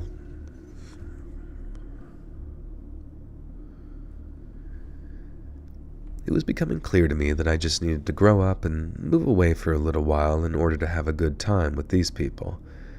Things got a little weird when I talked to my great aunt Angela. She was one of the few aunts that I liked before I left. We would talk about Adam Sandler movies on holidays when I was a kid, and I thought that was so cool since the rest of my family was so uptight. But Aunt Angela wasn't doing great. She had dementia or something along those lines. I'm sorry I don't know the exact medical condition, but I can say that it did really warp her brain. When I tried talking to her, she looked angry, like really angry. I kept trying to lightheartedly kid around with her, but she just had that mean look carved on her face. One of my uncles eventually pulled me aside and told me that she was sick and that I shouldn't have cold-shouldered. What is it? I shouldn't take... Oh. Blah, blah, blah.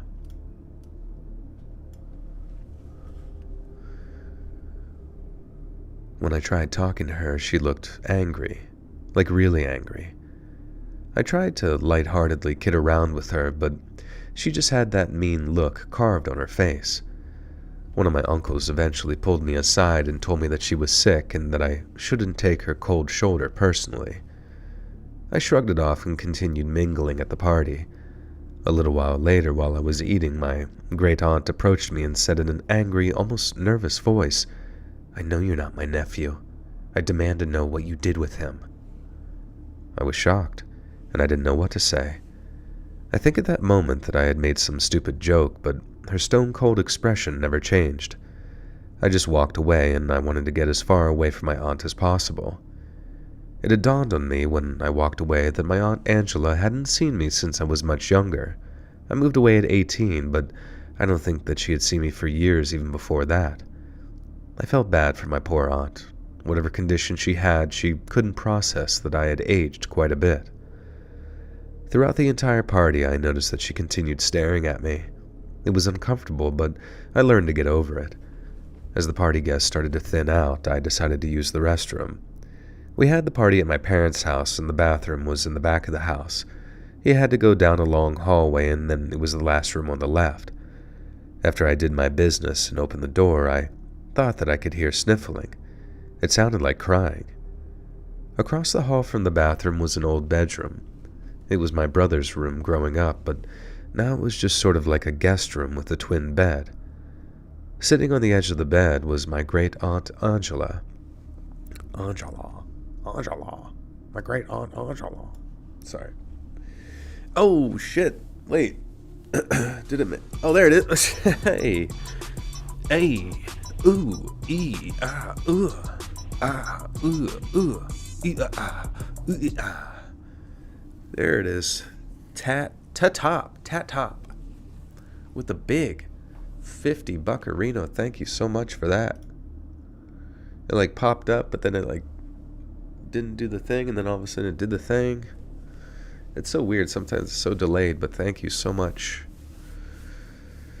It's got to go to YouTube headquarters to process the big payments.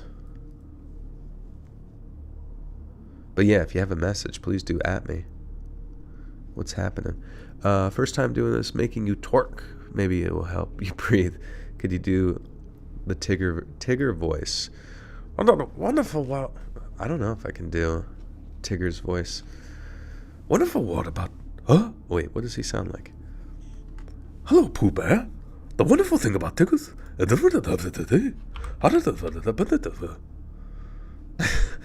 even know. Let's see. Tigger's voice.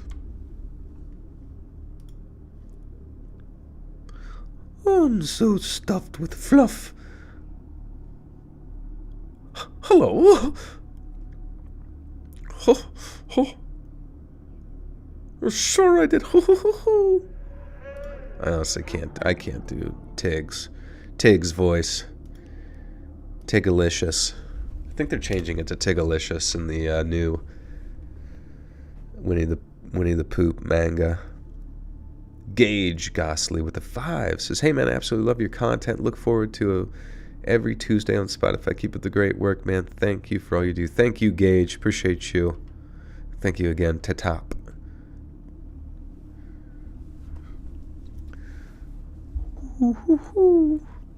The fluff of my ass cheeks. Oh, bother. Being sick, it's like hard to do any voice. Oh, bother. The fluff of my ass cheeks. A lot of the breeze. Oh, I can't do it. Can't do it. I can't fucking do it.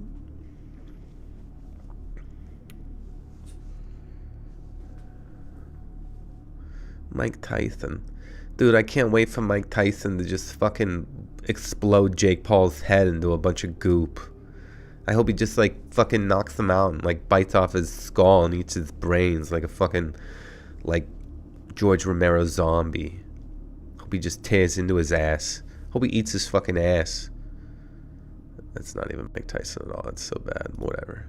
Whatever the fuck ever.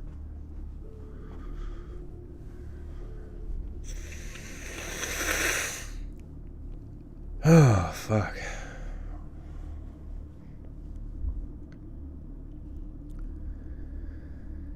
Sitting on the edge of the bed was my great aunt Angela, and she was crying. I should have probably grabbed my mom, but I went into the room and tried to console my aunt. I put my hand on her back and asked her what was wrong, and she looked at me with these huge tear-filled eyes and said, my poor nephew is dead, and you're the monster who took him away. Before I could even begin to react to that insane statement, Aunt Angela pulled out these small black tweezers and started stabbing me in the neck. I yelled, jumped back. I heard the tweezers hit the ground and I instantly grabbed my neck and barged out of my spare room. I started making my way down the hall back to the kitchen, and then the saddest and most terrifying thing that's ever happened to me happened. My Aunt Angela ran out of the room and started chasing me down the hallway like a woman possessed. I had no idea how to react to this since my great aunt was an elderly woman. She was screaming and cackling and holding the tweezers above her head like some ancient soldier with a sword. Fuck.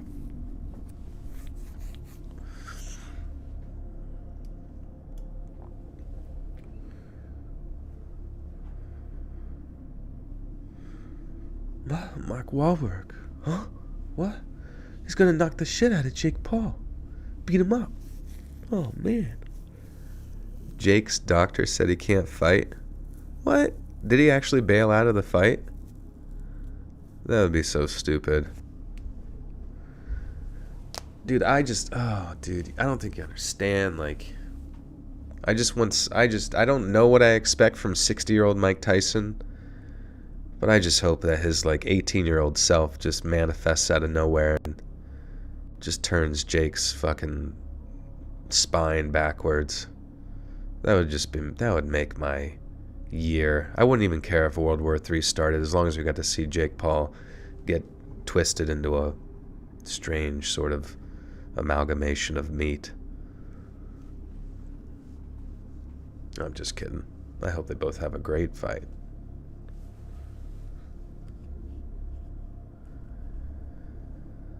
She was screaming and cackling and holding the tweezers above her head like an ancient soldier with a sword. I ran into the kitchen holding my neck, screaming that my aunt wanted to stab me. Thankfully, my mom and uncle restrained my Aunt Angela, who at this point was just on some other planet. Her eyes had nearly gone to the back of her head, and she was yelling about avenging her nephew. Nobody could tell my aunt that I was her nephew. It was really sad, but she couldn't accept it for some reason. In hindsight, this story is infinitely more sad than scary, and She ended up passing away several months after this incident. I can't imagine losing that much of my brain. It's a nightmare for me to even think about. I'm lucky that she was only able to find tweezers. She broke my skin and gave me a pretty nice gash on my neck. And you can imagine if she had actually found a knife or some other sharp object, she might have literally killed me. This year I told my parents, please, no more surprise parties. I'm still getting over the shock of last year.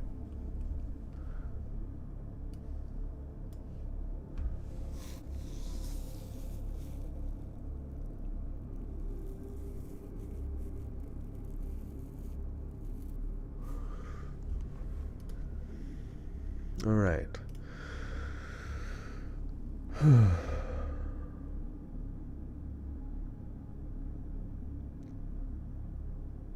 What is better for us to watch, YouTube or Apple, Spotify?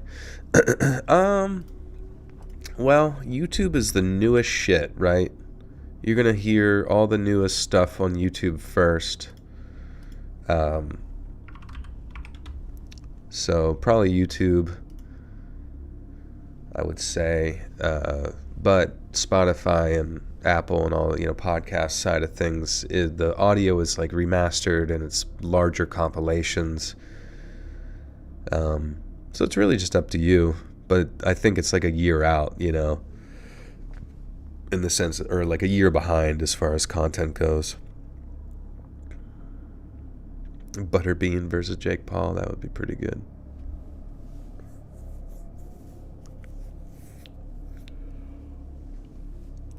It will be overhyped leading up to it and be a huge letdown, always is. That's true too, yeah. Yeah, I mean, the fact that I'm sitting here cheering and hoping that Jake gets his freaking head spun around is really, what Jake Paul is hoping for. Any sort of attention. But it's weird though, because I've also heard that like Jake Paul fights don't actually make any money. Like because most of the audience is, 12-year-old army. Jake Paul actually is a African warlord of YouTube. What do you think about world domination done by cats? Like using their poop or whatever to infest people's brains? I guess it would be unintentional.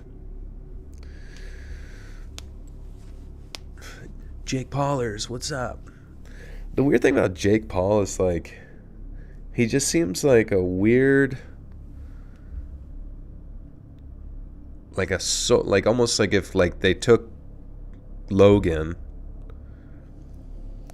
but then sucked out any sort of like, so they cloned him, but like when you clone something, you kind of just like get like a lesser version of the other thing that's like more beast than man. And that's just kind of the vibe that I get from Jake Paul compared to Logan, is where Logan's a bit of a jerk. Jake just seems like he's missing like his soul for some reason. And I don't know if that's just like younger brother syndrome, like always trying to keep up or whatever. But at this point, I remember like looking at Jake Paul's YouTube channel. I was curious like if it still does well. Oh, it does do well. Okay. Cancel that. It's 32 million views for the last 32 days. Okay, it's doing just fine. That's fucking crazy. All right, well, I'll eat my words. So, live on Netflix? Yo, Jake Paul versus Mike Tyson live on Netflix July 20th. I should stream it. Favorite horror movie? I don't know. I don't like horror movies. I think they're bad. Actually, I just watched The Cube. That was on Amazon. What the fuck is it? Amazon Prime. The original Cube from the 90s. As a kid, I watched that with my family, and it like freaked the shit out of me. And I just like, I don't know. It was just a solid, like, people always talk about, Terrifier. Terrifier's got the best practical effects of all time, man. It's so freaking good, dude. It's made with real practical pieces of plastic and other little glumps of juice. And honestly, if you, like, The opening scene from The Cube, I'm fairly certain, is a practical effect, non 3D stuff. And that, they have a guy getting cut into a bunch of pieces right in the beginning, and then they have a guy's like face melting off from acid. What other bad thing happens? Somebody, I don't remember what else happens. But like those practical effects, they must have used their whole budget up on that, because those are really good. Granted, I guess the budget was probably different back then. But then I watched the Hypercube, which is the sequel to The Cube. Definitely not as good, but I guess it really focused on like a little bit more of an elaborate story thing. But it also, fucking bug, there's a bug in here. I am getting pretty tired of like every movie ever creating a fucking multiverse, or like some sort of involvement of like quantum physics, Like I just don't give a fuck about theoretical fucking Neil deGrasse Tyson bullshit anymore, you know what I mean? Especially whenever like everybody uses it, it kind of like loses its pizzazz. You might as well just tell me that it's like run by black magic. Like that would be more exciting to me.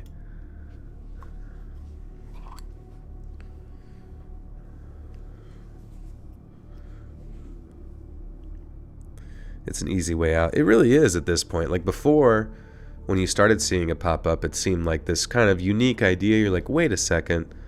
We did start researching quantum shit like in science recently, and you see, Neil deGrasse Tyson, and then the, Mazaku, scientist guy talking about it, and you're like, oh, maybe they're on to something. But then you start to see that they're all like douchebags, and then you see it being like way overused in every stupid movie ever, and you're just like, all right, nobody knows anything what's going on. We're not making any progress.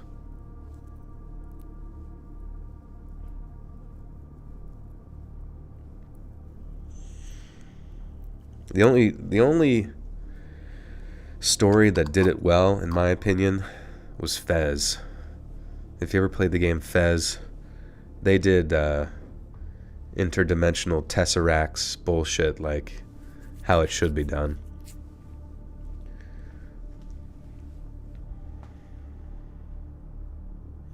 Tusk is pure body horror. I haven't seen Tusk.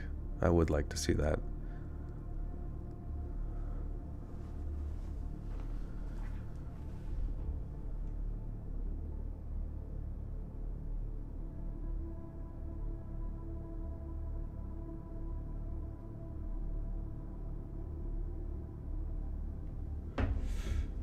You love The Witch. Yeah, The Witch was good.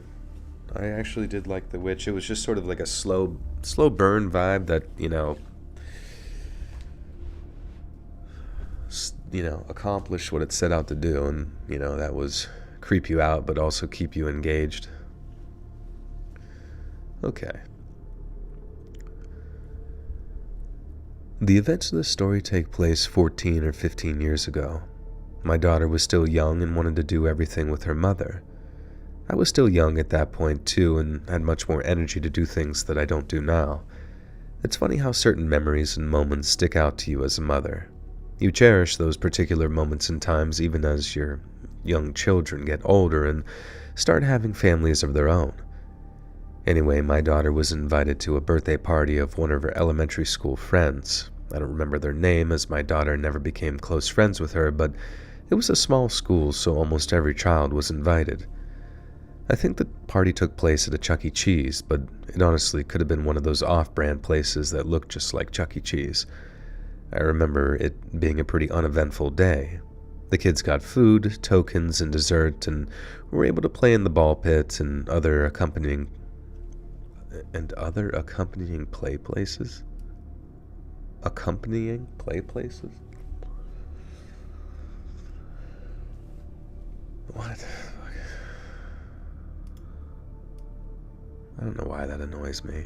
Just like adding a word like accompanying in the middle of a fucking sentence that has nothing to do with anything accompanying anything.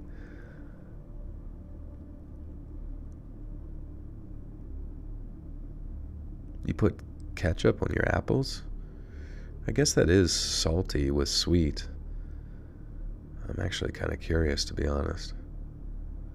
Watch the remake of Roadhouse. It's really good, and Connor had a great acting debut. I'm gonna be honest with you, Billy.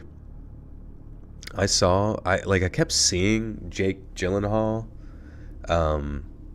You see him pop up everywhere within that like fitness bullshit of social media, and you see Jake Gyllenhaal pop up, and there's Conor McGregor. He's on steroids too. Everybody's on steroids, looking good, looking jacked, and you're like, what is this for? Is he going to be in a stupid fucking UFC movie? And then I saw like some behind the scenes thing where he's, and there was something about like Jake Gyllenhaal. He just seemed very unconvincing as like I don't know why. I just don't look at him as like an intimidating character.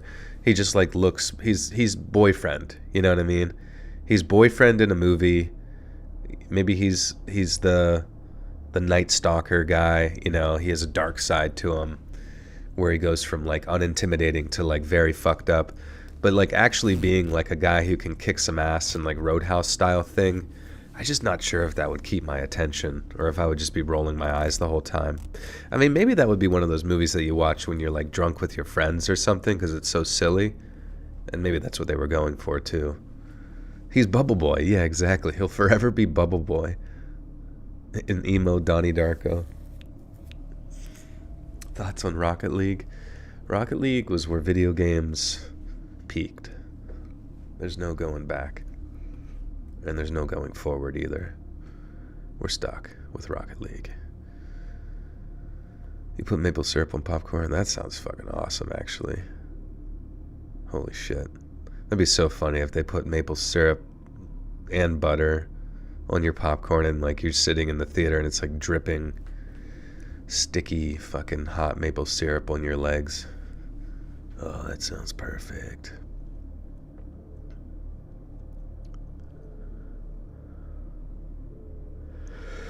Machete Kills. That was a good movie.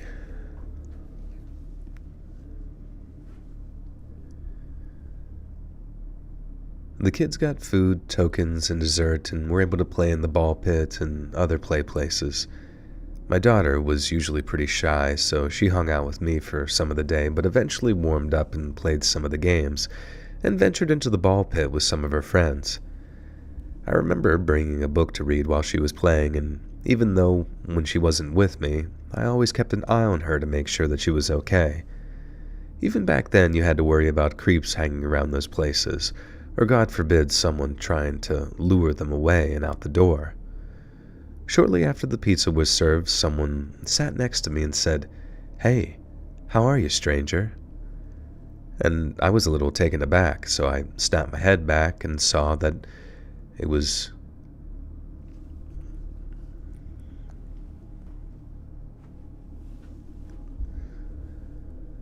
I was a little startled and taken aback, so I snapped my head back and saw that it was Janice. Now you might be asking, who is Janice? Well, she was one of my least favorite coworkers of all time who had recently been fired, thankfully, so I hadn't seen them in a few months. She was looking at me, eyes wide open, smiling from ear to ear with her face absolutely caked with makeup, and her hair looking like she had just left the salon. She was blinking, but still staring at me when I realized that I was sitting there and hadn't responded.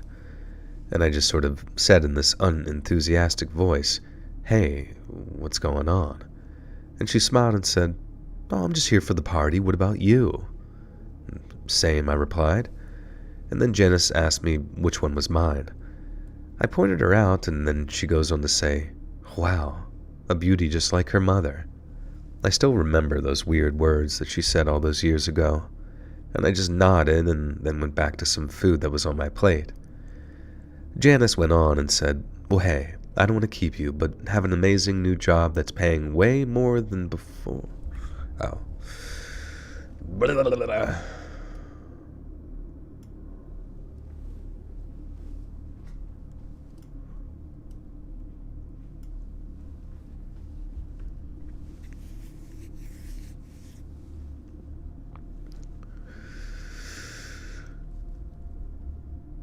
Janice went on and said, "Well, hey, I don't want to keep you, but I have an amazing new job that's paying way more than before, and I'd love to get you into one of the openings. Maybe we can talk about it over coffee sometime." Taken aback by this, I just said, "Sure." And I said again, just trying to end the conversation. Janice grabbed a pen and paper from her purse and jotted down my number, which I wish that I'd given a fake number in hindsight. I told Janice that I was going to go check on my daughter and I would talk to her later. I didn't see Janice for the rest of the day and was thankful when the party was over, as I knew my daughter would be exhausted and take a nap, and I could sit on the couch and dive into my book. I started reading my book and then felt myself drifting off, and the next thing I knew, I was jolted awake by the sound of the phone ringing. I honestly was so tired that I didn't get off the couch to answer it. As I laid back down trying to see if I could fall back asleep, the phone started ringing again. I got up. Wait, is she home? I'm so fucking... This story's so fucking confusing. I didn't see Janice the rest of the day. I was thankful.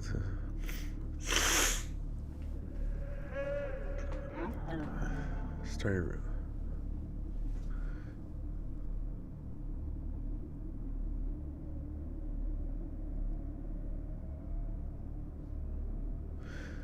Is this whole sentence? What the fuck? I didn't see Janice for the rest of the day and was thankful when the party was over, as I knew my daughter would be exhausted and take a nap and I could sit on the couch and dive into my book. I started... Okay, so there's no like... Sorry, that confused the shit out of me because it's like implying that the party ended without actually saying... having the action of the party ending. So it's just like... what? And she's just like home, like teleported home. Babes Mariba, thank you for the 5. So just ran to try catch up on an apple and I found it to taste fairly upsetting.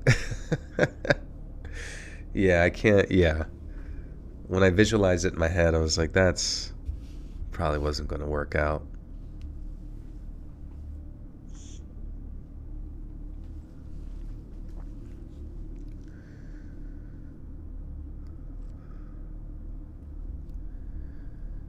I didn't see Janice for the rest of the day and was thankful when the party was over, as I knew my daughter would be exhausted and take a nap, and I could sit on the couch and dive into my book. When I was home, I started reading my book and then felt myself drifting off, and the next thing that I knew, I was jolted awake by the sound of the phone ringing. I honestly was so tired that I didn't get off the couch to answer it. As I laid back down trying to see if I could fall back asleep, the phone started ringing again. I got up and answered it and was shocked to hear the voice coming from the other end. "Well, oh my god. I hate stories with like fucking dialogue. It's so fucking annoying, dude. Especially if the dialogue's not even like grammatically, like it's not even grammatic. It's just a big fucking stupid paragraph. Like if you're gonna put dialogue, like at least do the fucking shift return.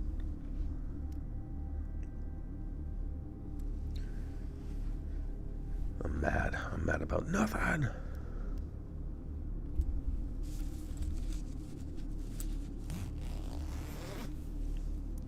It should be in Morse code. Yeah, that'd be easier. I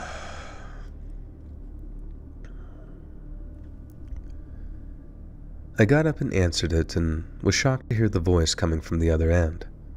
"Well, hello, stranger. What's with the Irish goodbye?" And it was Janice. Fucking Christ. And it was Janice, the co-worker. I could tell as soon as she spoke, but I replied, "Who is this?" "It's Janice, silly. Calling to set up our coffee date to discuss that job opportunity." I tried to be as polite as possible and tell her that I was busy and that me and my husband had a lot going on, and she just went silent and was saying things like, "Oh, okay," and "I understand." I got off the phone quickly, assuming that that was the end of that. And over the next few days, I noticed the phone ringing more than usual. I would get up to answer it, and it would have hung up by the time I answered, or no one would speak on the other end. My husband even noticed some of it. My husband even took notice of it. He mentioned that when I was out getting groceries, he answered the phone 3 times, and one time it sounded like someone was just breathing on the other end. I didn't think much of it, and it faded in my mind over the next few days. When my daughter was at school, my husband at work and I was on PTO and had just gotten done cleaning the entire house and was folding What the fuck kind of sentence is this?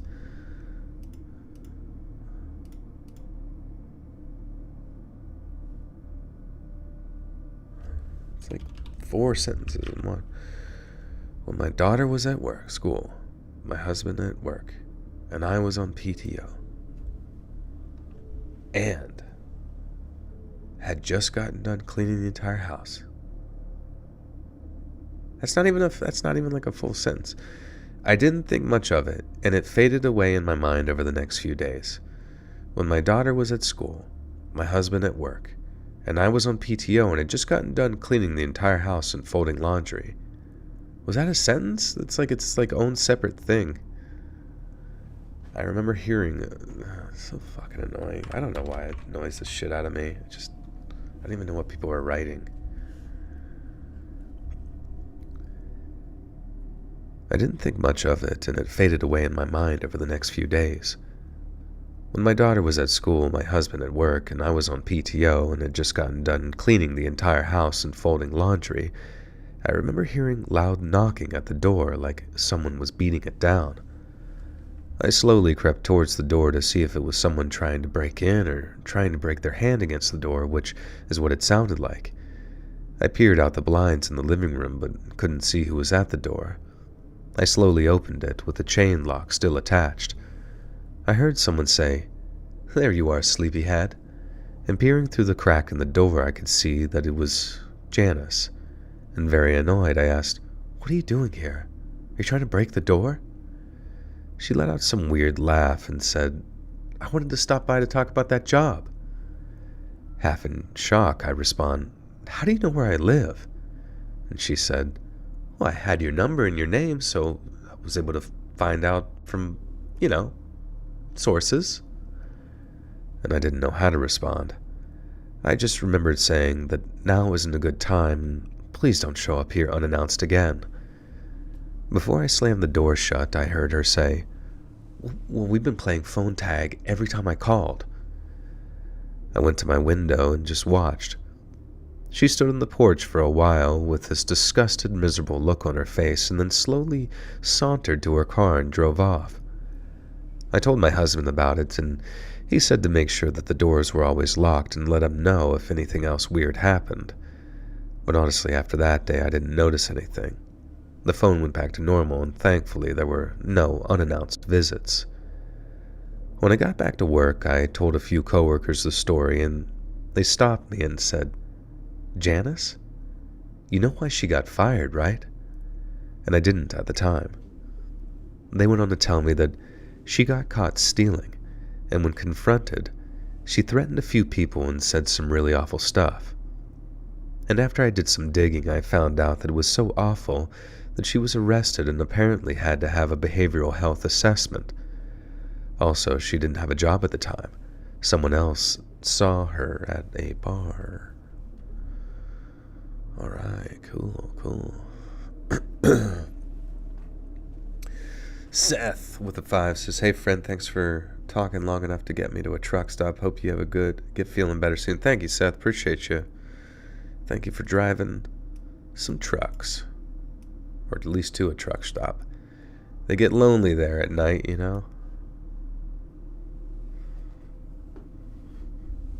Selling Avon, yeah. I think that was always the weirdest thing to me is like, once you recognize those what are they called? The triangle schemes, the multi-level management schemes, or what are they called? MLMs or M&Ms. Like once you recognize them, yeah. Is it multi-level management? Pyramid schemes. Once you recognize pyramid schemes, you can't unsee them once you know that they, like how they exist and multi-level marketing. There you go. But it's so strange, like when you have like a friend who like falls into that shit and they try to like reach out to you about it, and you're just like, Jesus Christ. Jesus fucking Christ. You got tricked into this too, huh? Well, now I'm your boss. Tanny with the 2 says, "About to go to bed, but guess I'll sleep when I'm dead." That's true. No sleep will put you there fast. Been binge playing your 2-3 hour videos. Thank you for what you do. You're welcome, Skrilla. Good to see you.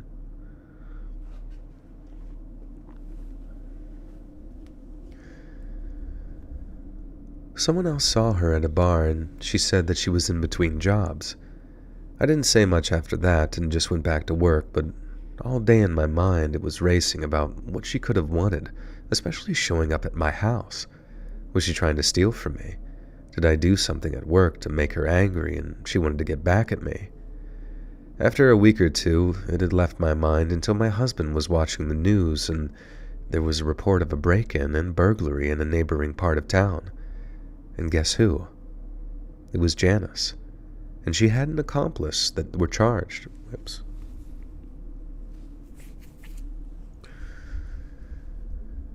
And guess who? It was Janice. And she had an accomplice, and they were charged. Thankfully, since that day, I've never heard her name or seen her, but every now and again I still wonder what would have happened if I let her in my house. Been watching all 7 days straight, at least 10 hours a day. Absolutely love. Here, I'm addicted. Hey, thank you. 9999999. Good to see you. Mike's Hot Honey. I've been seeing, like, in the different types of honey areas, there's like a spicy honey, and I've kind of wanted to try it.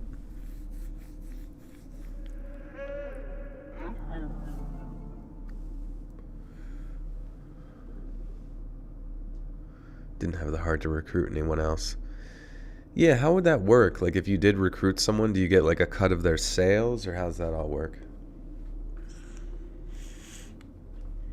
I had one of those knife-selling MLMs reach out to me a few times. Oh, yeah. Yeah, actually, it's funny. There was a buddy of mine. He got really into that, and he kept trying to bother me around the new year about fucking buying knives and stuff. And, like, they do look cool, but, like, dude, I literally just need a knife most of the time to, like, spread peanut butter or, like, cut some chicken open. Like, I don't need to fucking go fight samurai battles, hypothetically, with this shit, you know? There's really no reason that it needs to, like, cut God. All it really needs to do is cut, like, a banana.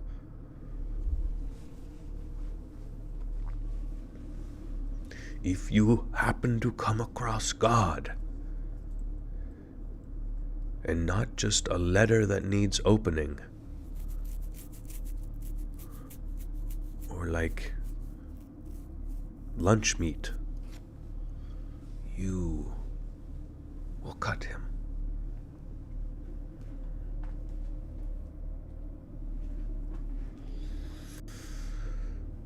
Childhood friend is now a realtor. She harassed me for months, accidentally shared my disdain for renting. You know, I guess that makes sense that would also be an MLM. I guess everything's kind of like an MLM type thing where, you know, you got an idea or you have the resources. I mean, honestly, banking. Like, look at banking. That's a fucking MLM if there ever was one. There's one couple of big banks at the top that distribute money, and then in the regional areas, they distribute money locally. It all just goes right back up. Ordered a Let's Read shirt and apron today. Can't wait. Oh, nice, babes. Thank you, thank you. Yeah, I've been including it in the videos now that they have, like, the storefront there, so hopefully more people will get a chance to buy one. Joel, you aren't a chef in the kitchen. I'm a chef in the air fryer, for sure. Selling debt, yeah. This is weird. Like, what is this? What is this country? We just all have debt, you know, for no reason. Isn't it weird how, like, I just don't even understand, like, accruing debt at, like, really young age, when most of the time the job that you get from said debt tends to not, like, make a return, the same return, you know? Like, I remember hearing my buddy's, like, wife, by the time she was done with school, because she started in, like, one track and then finished with nursing, and by the time she was done with school, she had, like, $200,000 in, like, debt. It's like, what the fuck? Waiting for your fart jar merch to arrive. Just open it and like pass out. Just instantly throw up and black out. $200,000 in debt, you know, for a job that, you know, maybe they made like 60, 70 at some point. I don't know what they're at now, but what a pain in the wiener. It's like I really don't understand. Like, people look at school as this thing that you just get. It's, you know, you gotta do it. You gotta go to Hogwarts Wizard Town and become a wizard. But it's like, school should be looked at as like an investment, you know? It is your future, sure, and you gotta do it.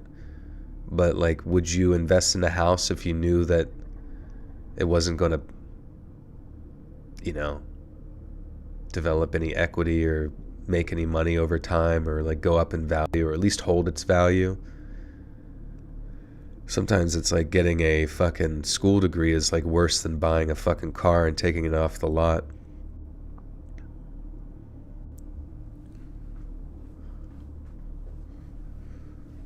It's your birthday today? Nice. Toyomi.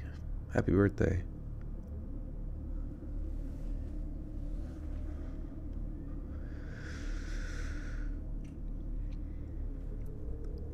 So I move all the time because of my job.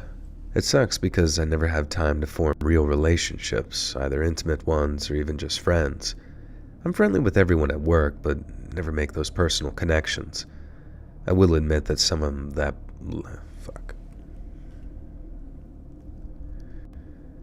I will admit that some of the blame lies on me. I've been asked to hang out before at other job locations, but I usually turn it down because I'd rather just go home. I guess I have no real reason to complain. I don't know if this is the wrong thing to say, but my brother also said that I have old man syndrome, meaning that I just want to work and go home alone. I hate to say it, but unfortunately he's not wrong. I can't remember exactly how many years ago this was, but one day at the job...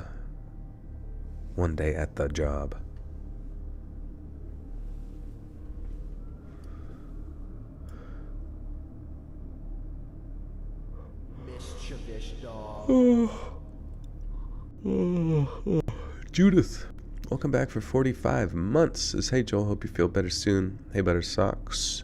I have a request for all of you. Please send some positive vibes to my mom. She really needs it. Will do, Judith. Sorry to hear that. But thank you for 45 months. Your birthday's this Friday. Nice. Whatever will you do?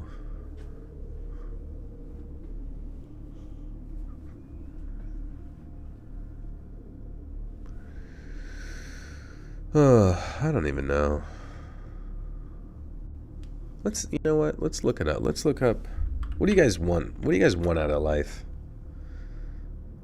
What the hell do you guys want? The government just paid off your student loans? Really? How'd you do that?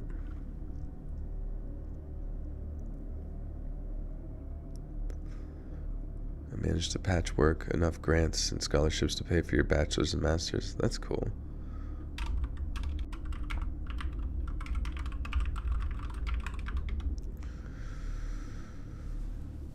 Huh.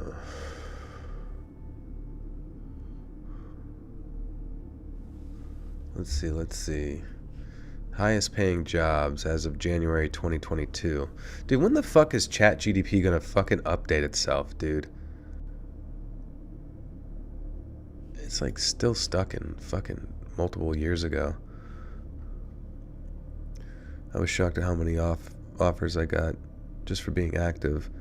But school isn't a requirement either, for sure. I just went back because of my specific situation. I just want a mid-century house with a pool so I can have fancy parties. It sounds like you want to be a surgeon. Perhaps. All right. Highest paying jobs, January 2022. Surgeon, anesthesiologist, orthodontist, which is dental, Corporate executives at large companies, particularly those in high-level positions, CEOs, CFOs, CEOs. Well, that one's a little complicated. Investment banking. Information technology, IT manager. Petroleum engineer. Airline pilot. Wonder how much they get paid. Lawyer. There are a lot of variations with that. Software development manager. Oh, there's got to be more. Think of 30 more. Pharmacist, dentist, software architect, data scientist, actuary, management consultant, marketing director, air traffic controller, psychiatrist, aerospace engineer, patent attorney, investment fund manager, chief information officer, chief financial officer, blockchain developer, there you go, robotics engineer, pharmacoepidemiologist, study the effects of medications on large populations, evaluating, just testing meds on them, geophysicist, equity research analyst, chief marketing officer, chief executive officer, neurosurgeon, dermatologist, real estate developer, architect, cybersecurity engineer, investment banker, petroleum. Where's the YouTuber? Where the fuck's my job? No one ever tells you about that. I get paid and happy. Happy, happy, happy.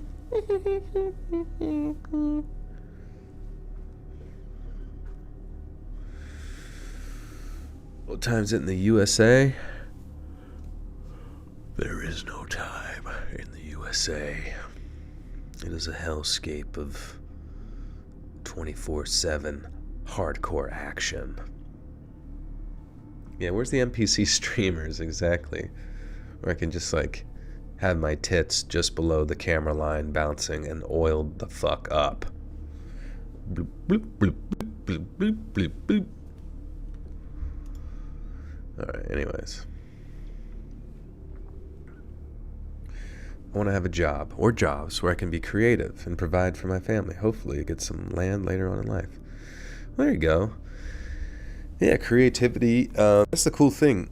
You can learn so much shit on YouTube, on shit you want to be creative with, whether it's... Because, think about this. I work with Robin. He does stuff with... He's really good at just basically anything related to, editing, thumbnail, he makes thumbnails, he edits videos, he does all sorts of 3D and 2D art stuff, After Effects and cool editing with that. Granted, he's all over the place sometimes with projects that he's involved in, but he learned pretty much everything on his own. And I also, for the podcast side of things, I have an audio engineer who pretty much has made money, a good amount of money from me by, remastering the audio and creating soundscapes that are engaging to the audience. And he also is very talented at music. So it's there's so much creative shit online, especially in this modern era, that you could teach yourself just for fun and then become some sort of, if you remember Jensen, he comes into the chat. He does a lot of commissions in regards to thumbnail work and 3D art and intros and all sorts of shit. And it does take some time to learn, but if you're interested in it, really anything, you could learn so much shit on YouTube and then, do commissions on Twitter or social media, or just putting yourself out there to bigger creators, doing stuff for free for them initially just to get their attention, and then, they start paying you and you can start networking and shit as an editor or whatever. Your friend does visuals for DJs, such a cool gig. See, that's cool too, yeah. The opportunity all around,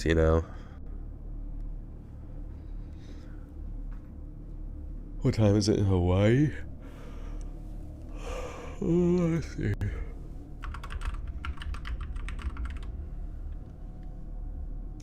It is 9:38 p.m., so they're 6 hours behind me.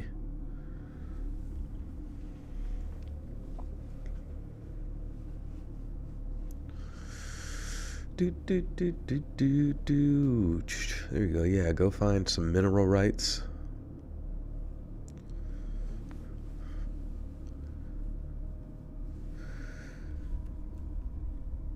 I can't remember exactly how many years ago this was, but one day at the job, a coworker I'm not fond of found out it was my birthday. All day long, he was jostling me around. All day long, he was jostling me around and practically begging me to go out for a drink or two to celebrate. This was the last thing I wanted to do, but at the same time, I really wanted to get out more, breaking out of this stupid shell that I was always in. And throughout the day, he would constantly poke his head into my office to say, "Tonight, bro." I would usually just nod and go along with it.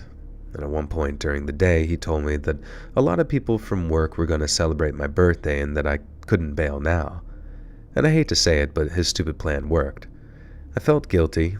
If all my coworkers were going to come out to celebrate me, I would have to join them since I'm technically the man of the hour. We all worked until 9 p.m. that night, a few nights a month, and we would have to stay basically 9 to just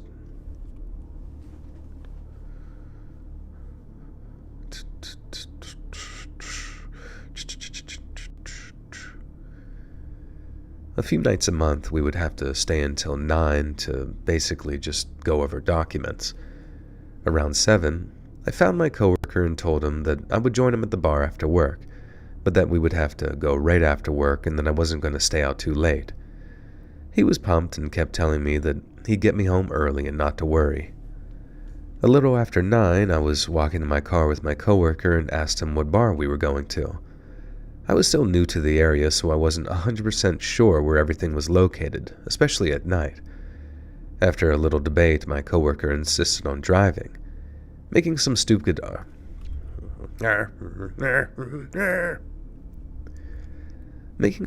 argument like it was my birthday, and that he insisted on driving me, just in case I wanted to have a good time. I was tired and I didn't feel like arguing with him. Also, I'm not much of a drinker, so I was worried that I wouldn't be able to hold my alcohol, so it was probably best that I didn't drive, just in case. While we were driving at the bar, we just made some small talk. It dawned on me that... God damn it.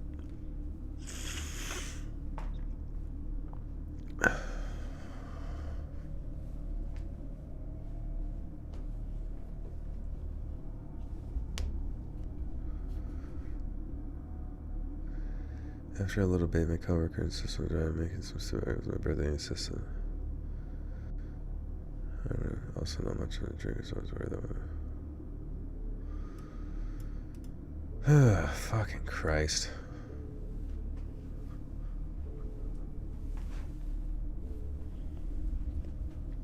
Happy, happy, happy. It dawned on me that during that drive, I didn't know this coworker really at all.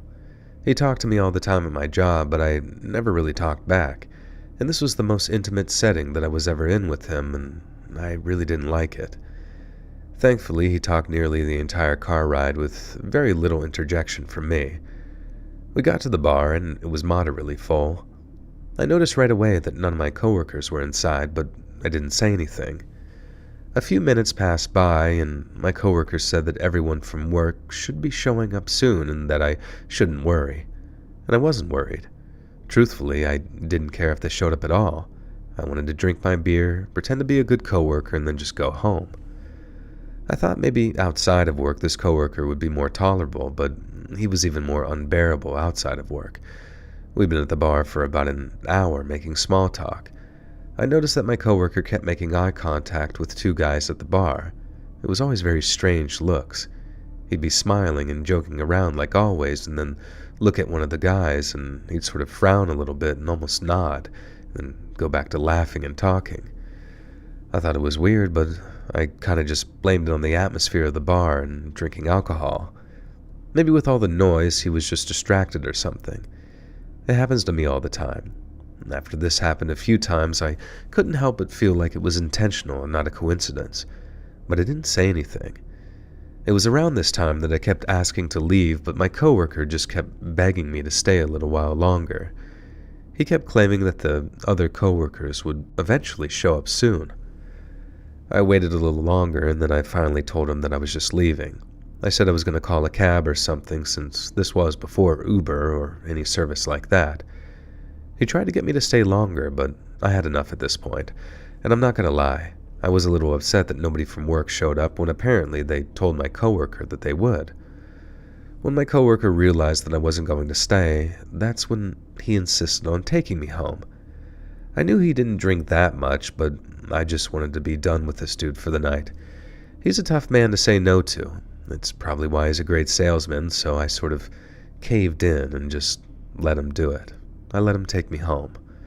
I told him where I lived, and he responded by saying, "Oh, I know exactly where that is. I'll have you back in no time."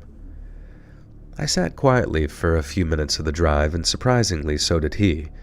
Maybe this guy does have an off switch, I thought.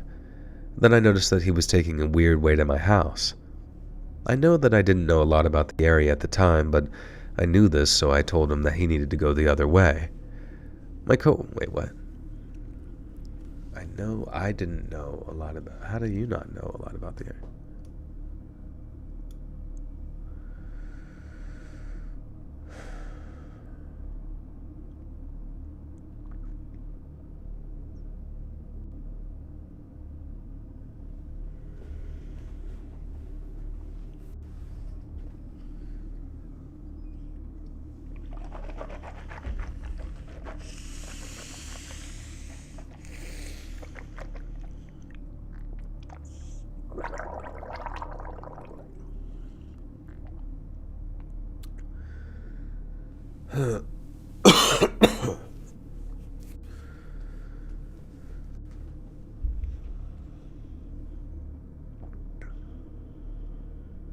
What's the worst southern state in the U.S.?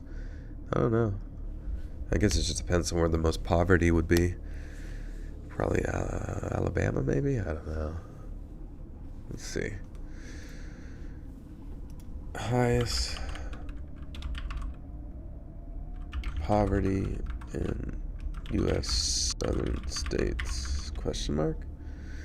Poverty rates can fluctuate. Mississippi in particular. Looks like Mississippi. States such as Mississippi, Louisiana, Alabama, and Arkansas have often ranked among the highest in terms of poverty rates in the country. Yeah. Mississippi in particular has frequently had one of the highest poverty rates among all U.S. states, according to the data from the U.S. Census Bureau of 2020. Mississippi consistently had one of the highest poverty rates in the nation, with over 70% of the population living below the poverty line. That's crazy.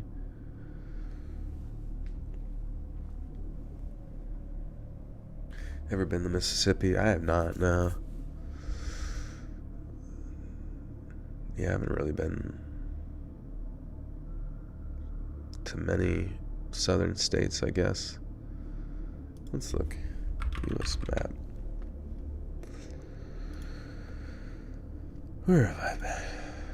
Pennsylvania, Maryland, West Virginia, Virginia, Tennessee, North Carolina, South Carolina. But I haven't been to, I've been to Florida, but I haven't been to Georgia or Alabama.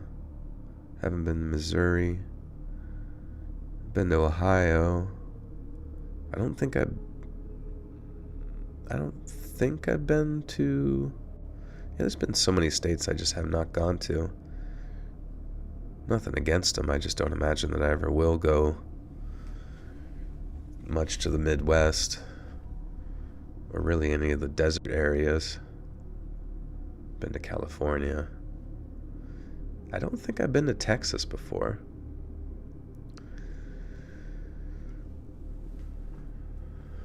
Never moved to the South. Yeah, I mean, it's nice, like South Carolina was nice. But it does, it's like every other place in the United States where there's just a lot of highways. There's just so much space between everything,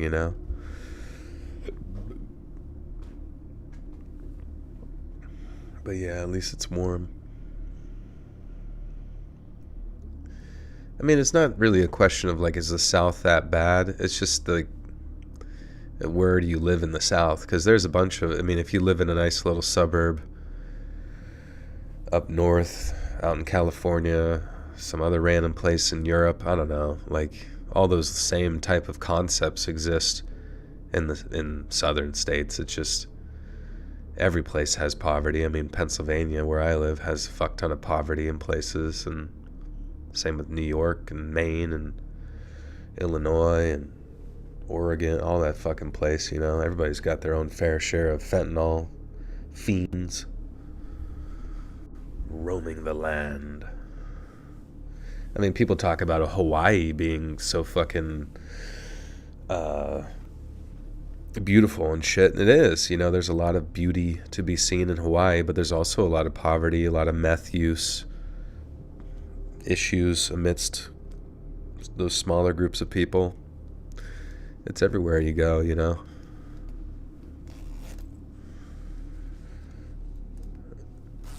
Hello from Ohio. Nice, dude. That Ohio Riz.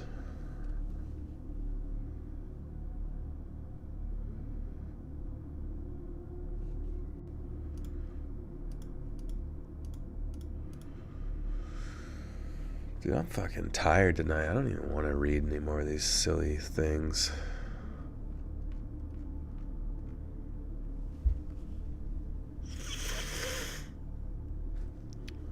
Ever thought that we were in a simulation? Well, the concept of being in a simulation is really no different than the idea that there's like a God. And what I mean by that, it's basically you're trying to say that there's something outside of yourself that is controlling your reality, right? So whether that's whether you explain that through the metaphor, because that's all it is a metaphor, right? You're trying to explain it through the metaphor of a computer system. It's the same parallel, or it's, you know, exactly parallel to that of, you know, some sort of afterlife or spiritual world or whatever, God external from yourself, controlling as like the game master or the programmer, you know, that kind of stuff. It's all the same idea, just marketed differently. Do I talk in my sleep? Apparently I do.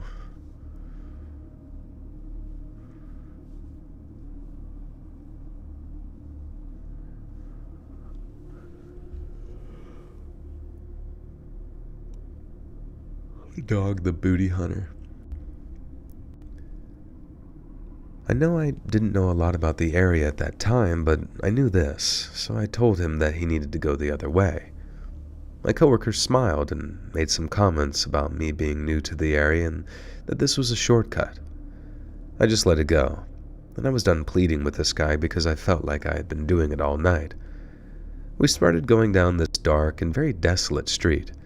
It was one of those deserted streets that just had no life on it at all. It was one of those areas that was just littered with old factories and businesses that had been shut down for a long time.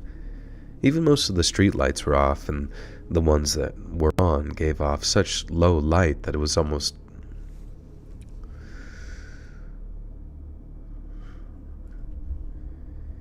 Even most of the street lights were off, and the ones that were on gave off such little light that you almost wouldn't even know that they were on.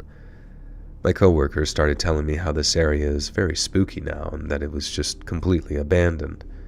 And just as he was telling me some of the stories of the factories that used to be there, he started shouting out of nowhere and pulling over the car. When I asked what was going on, he told me that he was pretty sure that he had a flat tire and that he needed to check it out quickly. He sold it very convincingly, but it didn't feel like we had a flat tire. Every time I got a flat tire while driving, you can almost feel yourself being pulled to a certain direction. He got out of the car, and just as he made his way to the driver's side rear tire, a car pulls up behind us. Right as the car was pulling in behind our car, I started getting out of the car to check the tire and see if my coworker needed help putting on a spare. I was startled, and I was hoping that this car was just somewhere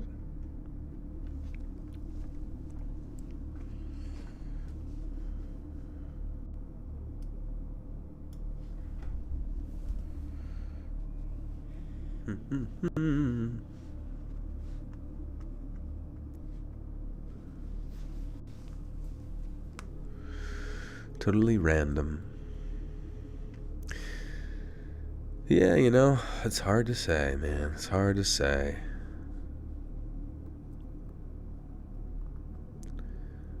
It is hard to say.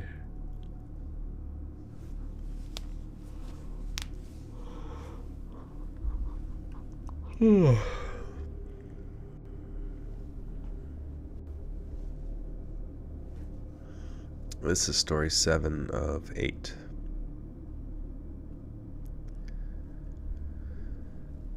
I was startled, and I was hoping this car was just someone trying to help. The first thing I noticed was that my coworker started backing away from the car suspiciously, like he was moving to the middle of the road almost. Then I noticed that the tire wasn't flat at all. It was right at that moment that I noticed 2 men get out of the car behind us, and it was the 2 men from the bar that my coworker kept making eye contact with. At that moment I was speechless, and I didn't say anything. Before I could make any move, one of the men grabbed me, threw me onto the cold and beat-up road, and both men started kicking me, punching me while I was on the ground. I tried screaming for a while, but it was like my voice stopped working. I could hear my coworker yelling for help, but he sounded far away. I lifted my head up from the ground and saw my coworker run back to his car, and he starts to drive off, leaving me there alone with these 2 guys.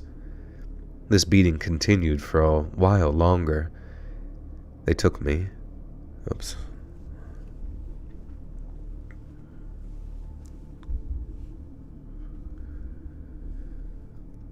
The beating continued for a while longer until I felt like I was going to pass out. I could eventually feel them taking my wallet and my watch, which I have to say was a nice watch, and they eventually got in their car and left. I was left in the middle of the road, just completely bloodied and bruised, and everything hurt, and I just was laying there, freezing. Believe it or not, a actual homeless guy came over and helped me walk to a nearby gas station since I had no clue where I was. I was able to call the police and told them everything and gave a description of the guys. The police asked me if I had thought that my coworker was involved, and it hadn't crossed my mind until that exact moment. I don't think they ever caught the 2 guys, and my coworker claimed that he never... What? Well, yeah, but he drove off. Like, what?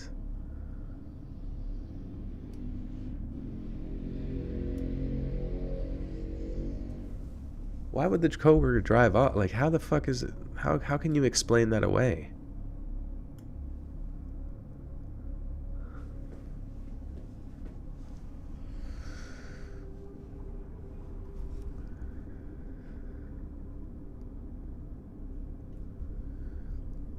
The police asked me if I thought my coworker was involved, and it hadn't crossed my mind until that moment. I don't think they ever caught the 2 guys, and my coworker claimed that he never had anything to do with the mugging. Ever since the police mentioned it to me, though, I haven't been able to believe that he's innocent. I haven't been able to believe that when he left, he was just leaving to get help. When I reflect on the entire night, it just seems like everything is a little too set up. While I remained at that location for work, my coworker still remained his chipper self, and always tried getting me to go out, but believe me, I never went out with him again. Whenever I would have the guts to maybe call him out, he always claimed that he had nothing to do with it, and he said that he was offended I would even say something like that. I never received justice for that moment, and it still bothers me to this day. Thankfully, I have stability in my life now and a close group of friends that I can celebrate my birthday with. I just hope that I never have to experience anything that traumatic ever again.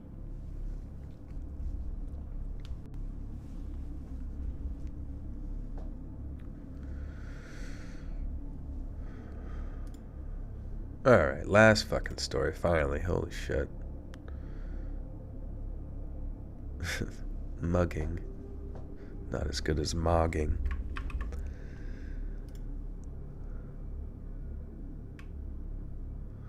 What does that mean, to get absolutely mogged?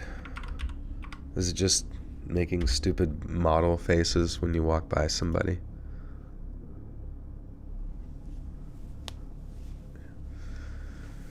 Oh, magnesium time, good point. Oh, fuck. I don't even want to read another fucking one. Alright, I'll be right back.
Wee.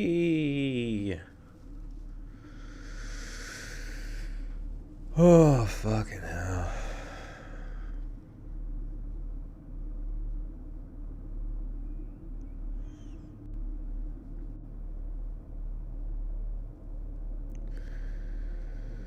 I work so much that I'm missing out on that in my life. What are you missing out that you feel like you enjoyed as a child that you don't do anymore? Yeah, I don't know. When I was a kid, I used to like make, bombs that I would put in people's mailboxes. I feel like I haven't gotten to do that in forever. Just kidding. But, I don't know. I look fondly back on I used to go to my aunt's house. And just like, it'd be like in the morning, like 9 a.m. And, I could hear the morning doves making noises. What was the noise they made? Like, ooh, ooh, ooh, ooh, ooh, ooh, ooh, ooh, ooh. Actually, fuck it. Let's go find the morning dove noise.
God damn, I love that sound so much.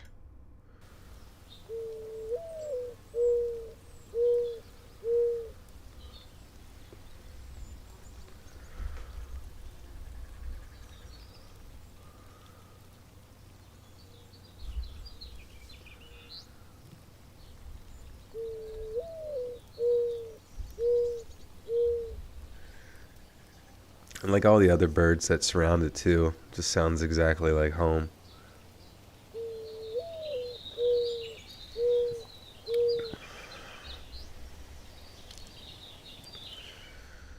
Oh, fuck.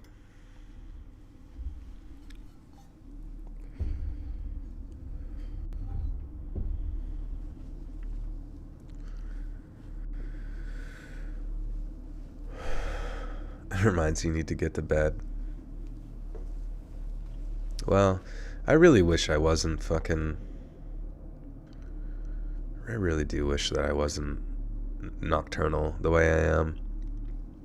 I wish I had like a really strong purpose for getting up early, but I do not have that.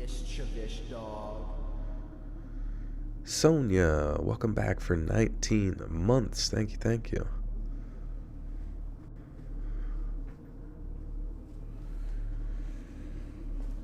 All right.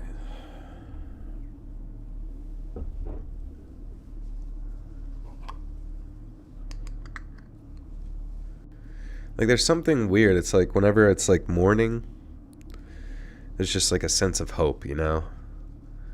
There's a sense that you get the whole fucking day to just do whatever, to live life. But when you're nocturnal, it's like everything's already gone by. Do you wake up early when you go camping? I do, yeah, it's really strange. Whenever I'm like with my friends, I remember like this Pat, I think I told you guys were here when I went to help at some camp. And it was only for like an extended weekend.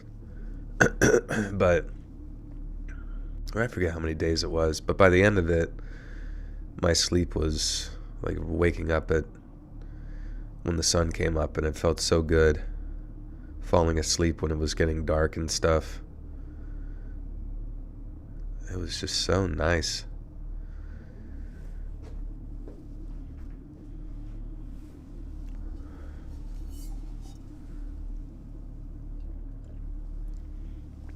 $4 a.m. to noon sleep schedule sucks. I feel like I'm missing a lot. Yeah, why do you guys stay up late? Do you just, is your work, you work nights, or what do you do?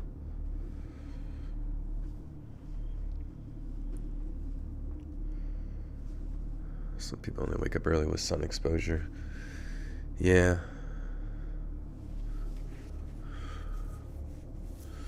Depression.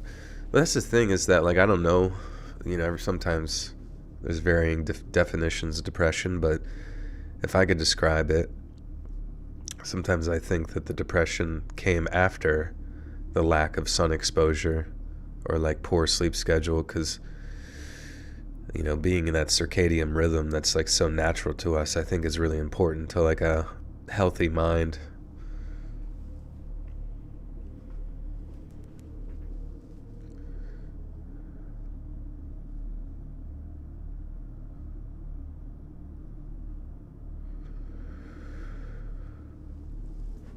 Yo, what's up, Ethan?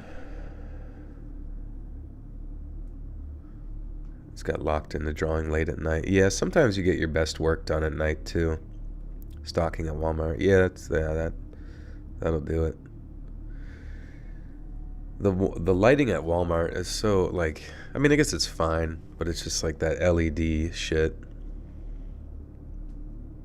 Yeah, and the reduced vitamin D, that's gonna have its effect.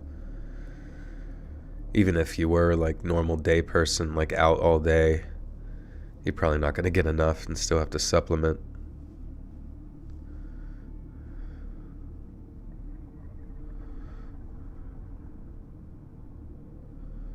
You work 5 p.m. to 1 or 2 a.m. pretty much every day. Yeah, it's tough. Because then it's like you get off of work and you don't want to like go right to bed, And then it's like even worse of a feeling, kind of. Say you were to like go right to bed and wake up at, I don't know, 9. You'd be sitting there thinking about work the whole time. And then it would also suck like to be really tired like towards the end of your shift.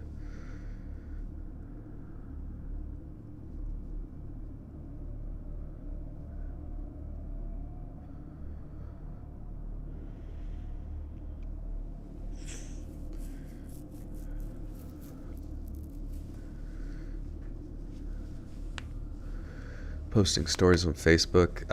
That was like a company called Jelly Smack, and basically they reached out to like try to repurpose my content to like monetize on Facebook, but I guess recently Facebook like started demonetizing like a fuck ton of everybody, and my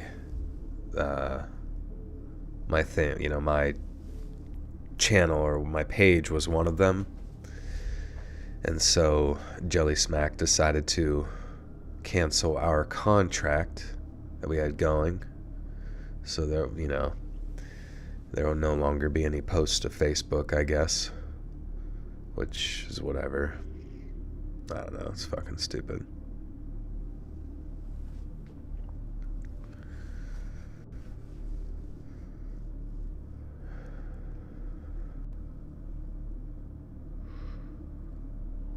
Alright, last story number 8 of the night. I never really understood the meaning of don't meet your heroes until I turned 19. Fuck. I never really understood the meaning of don't meet your heroes until my 19th birthday. Now please bear with me as I tell you the story that I've never written down before. My wife also told me not to use any of the real names of the people involved for legal reasons, just in case, but better safe than sorry. And this was a long time ago. As I mentioned, it was my 19th birthday and I'm now 36 years old, for reference. My girlfriend at the time had scored me ringside tickets to a WWE show that was being held in my hometown. To some people, that may seem like nothing, but back when I was a huge wrestling fan and ringside seats, they were not cheap. One of my girlfriend's friends somehow had an in with one of the wrestlers, and that's how she was able to score those ringside seats. I was so excited to see my favorite wrestler at the time, and he went on in the main event of the evening. After the match, he went around the ring and gave the audience members some high fives, and I was on cloud nine. I was shouting and trying to get his attention as he was standing right in front of me, and he completely ignored me. However, he was not ignoring my girlfriend. He winked at her and was making these really weird, seductive eyes towards her. After the event, we were leaving.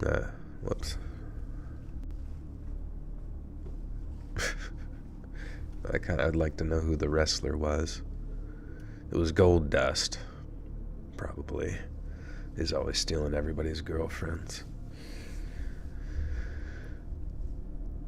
After the event, we were leaving, and I didn't care about the weird interaction with my girlfriend and my favorite wrestler.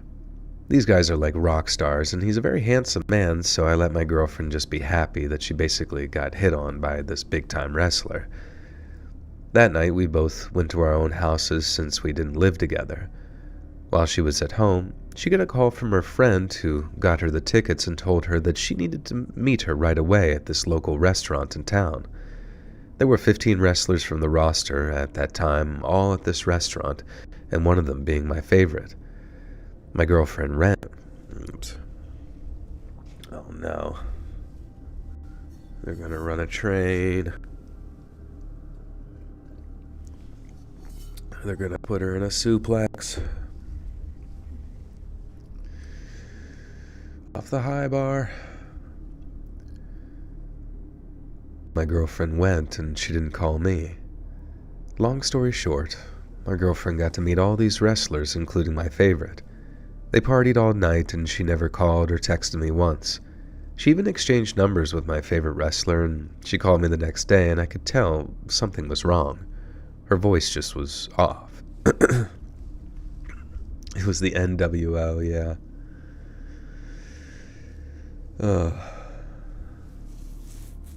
It was the Undertaker. She called me the next day and I could tell something was wrong. Her voice was off. She told me what happened and she apologized a million times. She told me that she had to go alone and it was a once-in-a-lifetime opportunity. I was devastated, but I understood. She said that she was going to make it up to me that night. When I asked her how she... Fucking Christ. When I asked her how she... Oh. Woo! When I asked her how, she told me that she got VIP passes for the show that was being held in the city about an hour for that night's show. God fucking damn it. Ugh. Fucking WWE fan. Can't write worse shit. DKC Gamer Girl with the 5 says, thanks for another great stream, Joel. Help my crochet. Hope you feel better. Give Pradeep some smuggles. Kitty snuggles are the best cold care. This is true. Thank you, DKC. Keep crocheting.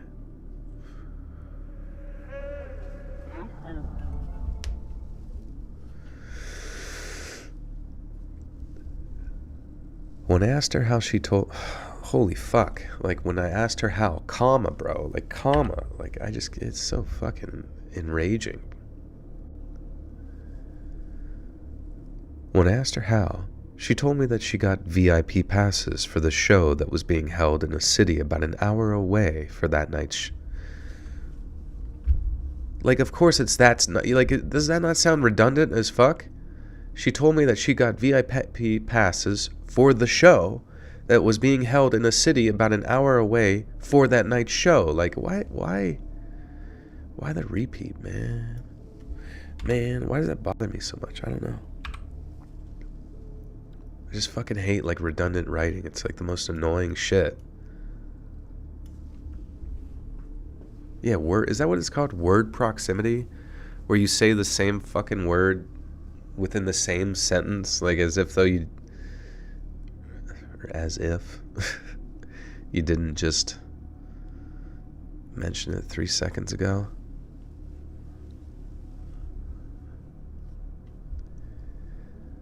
When I asked her how, she told me that she got VIP passes for the show that was being held in a city about an hour away. She was vague about how she scored the tickets, but I got over it quickly. I was excited to meet the wrestlers and go see another show. We got there a couple of hours before the show to meet some of the wrestlers, and I was beyond excited. And then my favorite emerged from the back and gave my girlfriend this huge hug. His hand was a little too low on her backside for my comfort, but again, I let it slide. I tried to introduce myself, and instead of being a stand-up human, alright. Oh my god. I tried to introduce myself, and instead of being a stand-up human, he just laughed. God fucking damn it. Why am I still sick?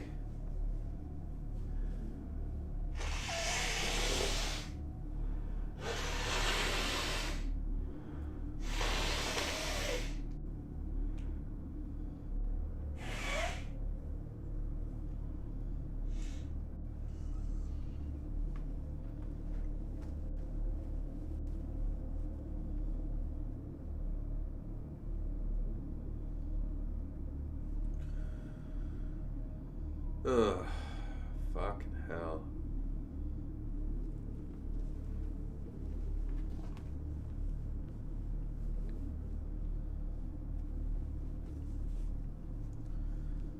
He's gonna wrestle for the championship. I hope so, dude.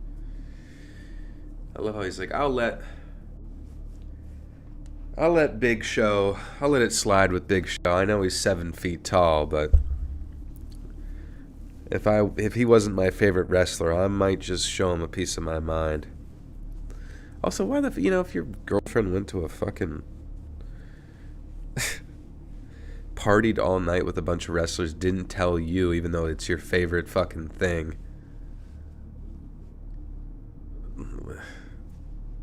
This just sounds like major cuck energy. Whoa, babe. He really likes you. He's my favorite.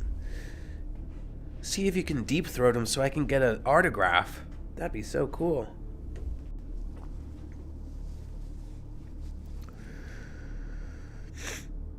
Dude, I feel like my fucking sinuses are like a pug. It's so bad.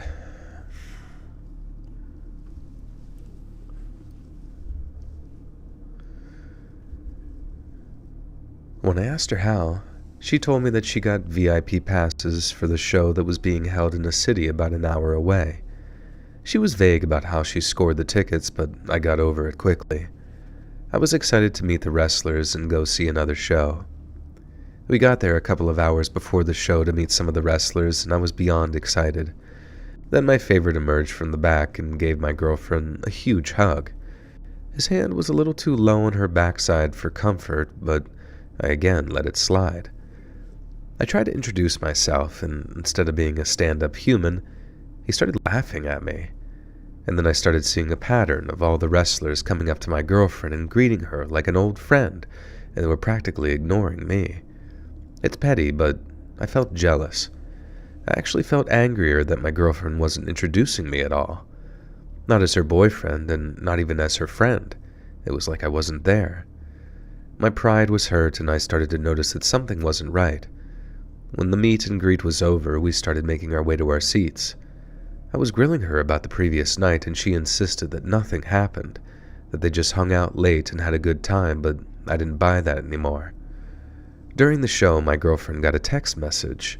It actually came from my favorite wrestler, texting her and saying to meet them backstage after the show.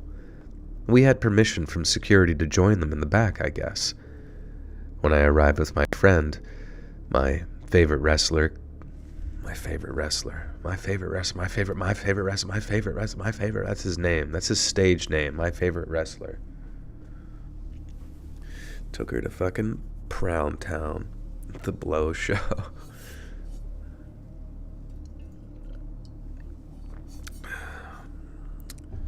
her stage name, Snow Bunny.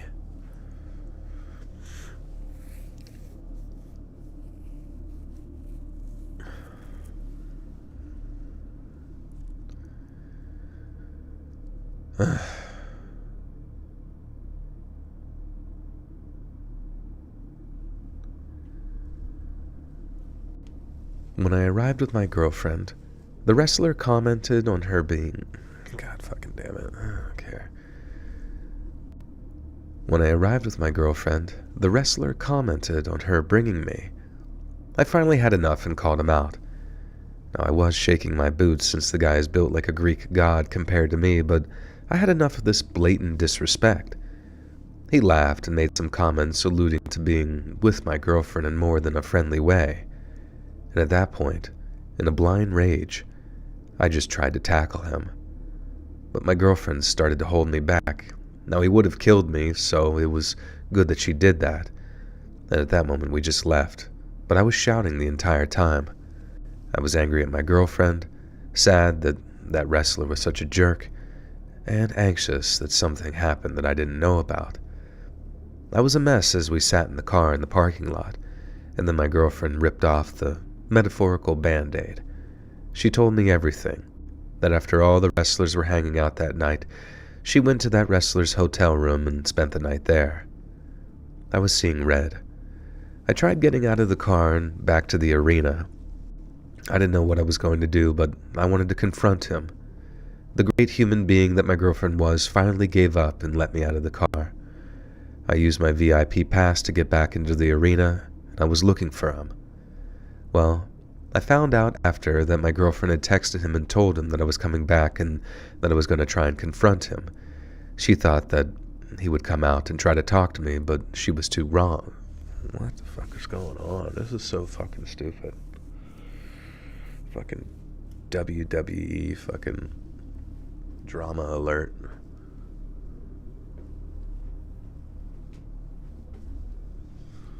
Why didn't they just break up in that moment? Why does he keep even referring to her as girlfriend?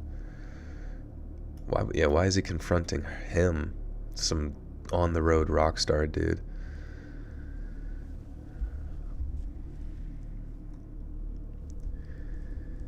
She thought that he would come out and try to talk to me, but she was wrong.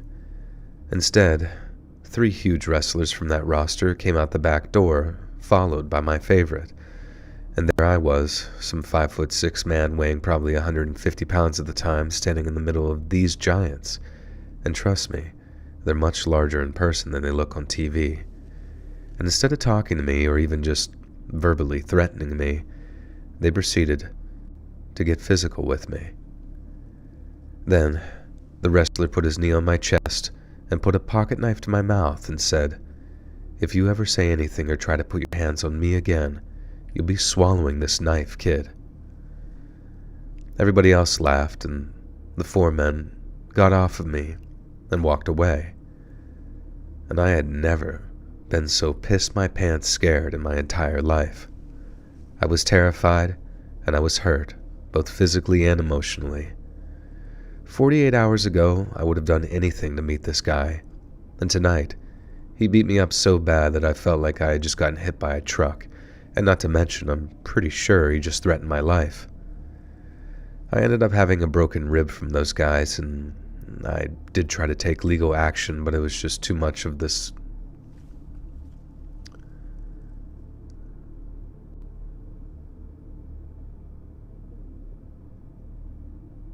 What does that even mean? Look at this fucking sentence. I ended up having a broken rib, and I did try to take legal action, but I was just too much of the little guy. And it amounted to nothing. What is... I was just too much of the little guy. Like, is the judge is like, "You're too small." I need a hammer. "You're too tiny.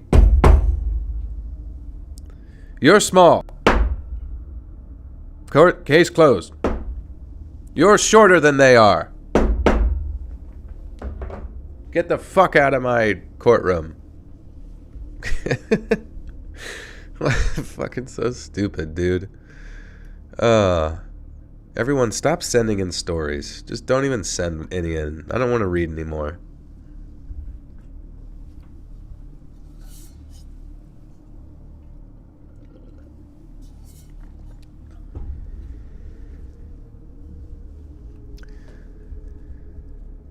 I ended up having a broken rib, and I did try to take legal action, but it amounted to nothing.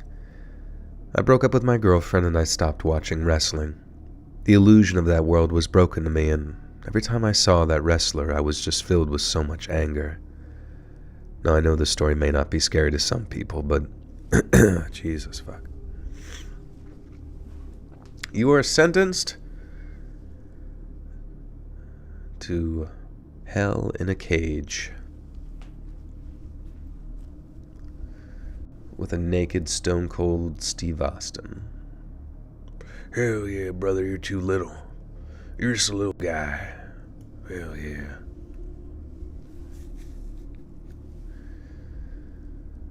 I broke up with my girlfriend and I stopped watching wrestling. The illusion of that world was broken to me, and every time I saw that wrestler, I was filled with so much anger. I know this story may not be scary to some people, but it was the worst night of my entire life.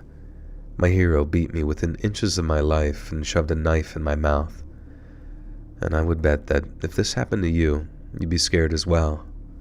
Ghosts and demon stories are scary, but until something like this actually happens to you in your life, you won't know what real fear is. I've heard that this wrestler has since turned a corner in his life and is now an actually good person, but I don't care if I ever hear his name again. I will always associate him with not only the worst birthday I ever had, but undoubtedly the worst night of my life.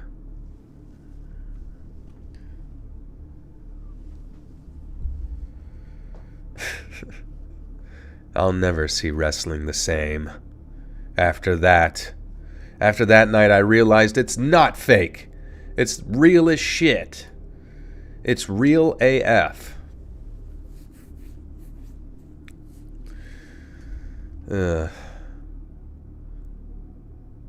All that's taught me is that I should become a WWE wrestler.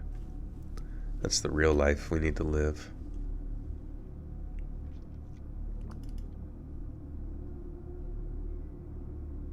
Yeah, if it was John Cena, that'd be amazing. I see John Cena in like more and more fucking just movies and shit, and like, you know, you see him at the Oscars and just like fucking roll my eyes. I've had enough of these non-actors trying to make transition to the acting realm, and it's just like, I don't fucking care, bro. Just go pick up other half-nude dudes and throw them around. That is what you were destined by God to do forever. Leave the entertainment world alone. Same with The Rock, too, yeah. I've had just about enough fucking Rock in my life. He's like one of the highest paid actors in Hollywood, and I don't even fucking know why. Jumanji sucked. I didn't even see it.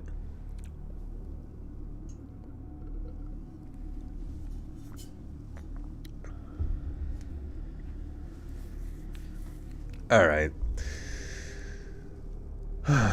What should I say for the outro?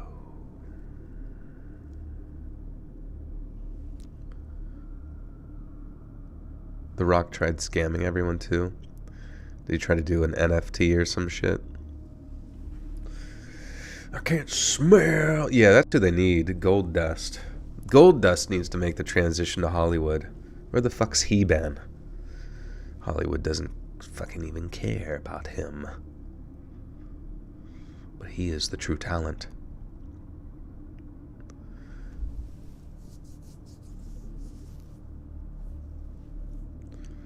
Miss Cleo. Hey friends, thanks for listening. Click that notification bell to be alerted of all future narrations. I release new videos every Monday and Thursday at 7 p.m. EST, and there are super fun live streams on Sundays and Wednesday nights, and I'd love to see you there. If you got a story, be sure to submit them to my subreddit r/letsreadofficial or over email, and you might even hear your story featured on the next video. And if you want to support me even more, grab early access to all future narrations and bonus content over on Patreon or by clicking that big join button to become a member here on YouTube. And check out the Let's Read podcast, where you can hear all of these stories in big compilations located anywhere you listen to podcasts. All links in the description below. Thanks so much, friends. And remember, is there another Ghostbusters? There is, yeah. There's a new one that just came out. It's supposedly dog shit, but I don't know why the fuck they keep making them, you know? I feel like the first two was like, that's all you really need. You only needed like one. You need like one Ghostbuster. All the ghosts got busted. They all went to ghost jail. And then maybe the cartoon, because it kind of gives them something to do. You just suck another ghost into their little weird ghost prison. How long does editing take? Not too long. I would say maybe like an hour or more. I know, all they do is remake movies. Like, what the fuck? Ghostbusters, Roadhouse? Like, what is this 80s bullshit? Like, I don't want it. Like, God forbid any of us ever are exposed to any sort of new fucking content or ideas or IPs. Like, Hollywood fucking sucks so much penis and balls and the ball hair and the taint and the asshole. They just, like, their whole fucking mouth is just, like, wrapped around the naughty parts of a man in prison, like fucking Velcro, dude. It's so bad. It's all so fucking bad. There hasn't been anything good in so fucking long. Ugh. You have to like hope that they like accidentally make something. I don't know. I guess I did watch, well, it's not really Hollywood, but on Amazon Prime, I was watching the second part of the second season of Invincible, and that's fine, but it's like it's like it's fine in the sense that like it's average, you know? When I watch a show like Invincible, it's not like some groundbreaking show, you know what I mean? Same with like The Boys. The Boys is a good show, but it's like when you go back to shows in the past, they're average by comparison. Like you really had to, I feel like in the past, you really had to work hard to separate yourself as like an outstanding television show. That's why HBO was always popping off. That's why AMC started to kind of like get some traction with Walking Dead and Breaking Bad and all that kind of bullshit, you know. But now I don't know what the fuck's going on, man. I think the writers they're hiring maybe are getting dumber.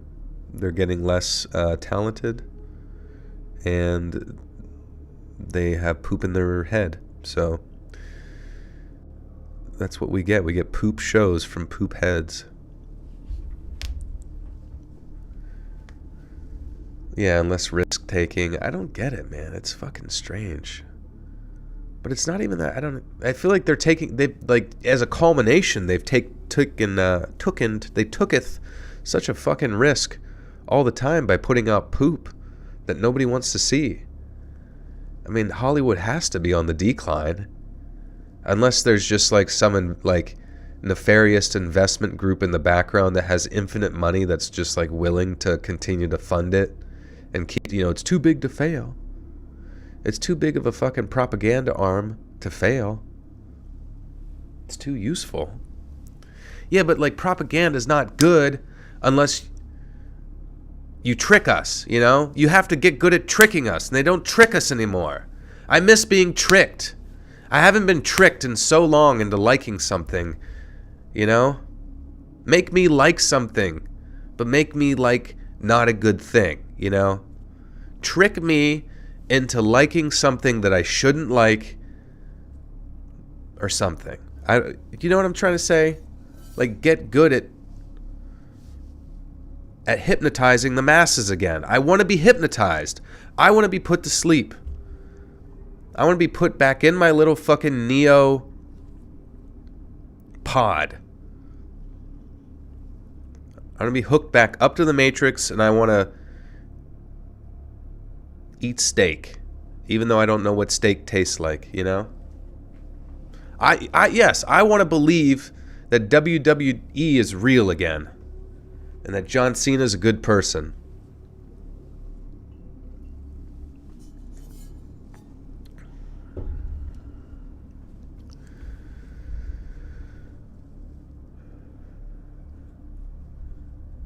Thanks so much, friends. And remember, John Cena is a good person. See? I just tricked all of you. Everybody that's going to listen to this episode is going to think John Cena is a good guy. I'm good at propaganda. Put me in charge of Hollywood. I will turn that shit around. I'll make all of you fucking praise Xiao Jing Moon. You know?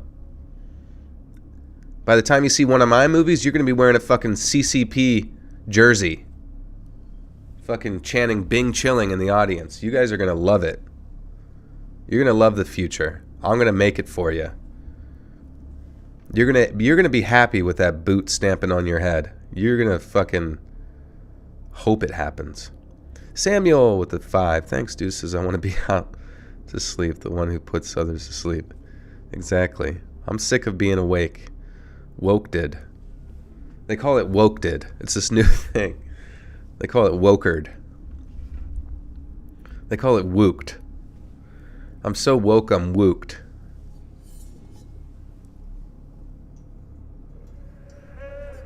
All right. I love you guys. Appreciate you. Thanks for dealing with me while I'm sick. I will be getting this out on Patreon. First thing over there, early access. It's only $1 a month over there, as well as bonus content. We should have, Sam says he's in the editing process for Oh Death Part 2, which is the next bonus content. It's a 3-part thing. But it's, you know, I inspired him, he said, to write his longest piece he's ever written within the realm of, you know, scary story stuff or whatever, which is pretty sick, because he said something about Stephen King's Carrie was like 60,000 words, and he says this could be upwards of 30, so it's kind of banging, I guess. Anyways, hopefully we'll get that bonus content up soon once it's done, and in the meantime, I'll be back streaming on Wednesday night. Hopefully not as late. But otherwise, I'll get this up on YouTube, same time, same place. Monday, 7 p.m. EST. Between 7 to 9, I don't know. When do you guys like it? 7 p.m., 8 p.m., 9 p.m. EST? What's your favorite clock number? Either way, thanks for hanging out, guys. I hope you have a good week this week. And yeah, follow me on social media at Let's Read on Twitter, at Let's Read.official on Instagram.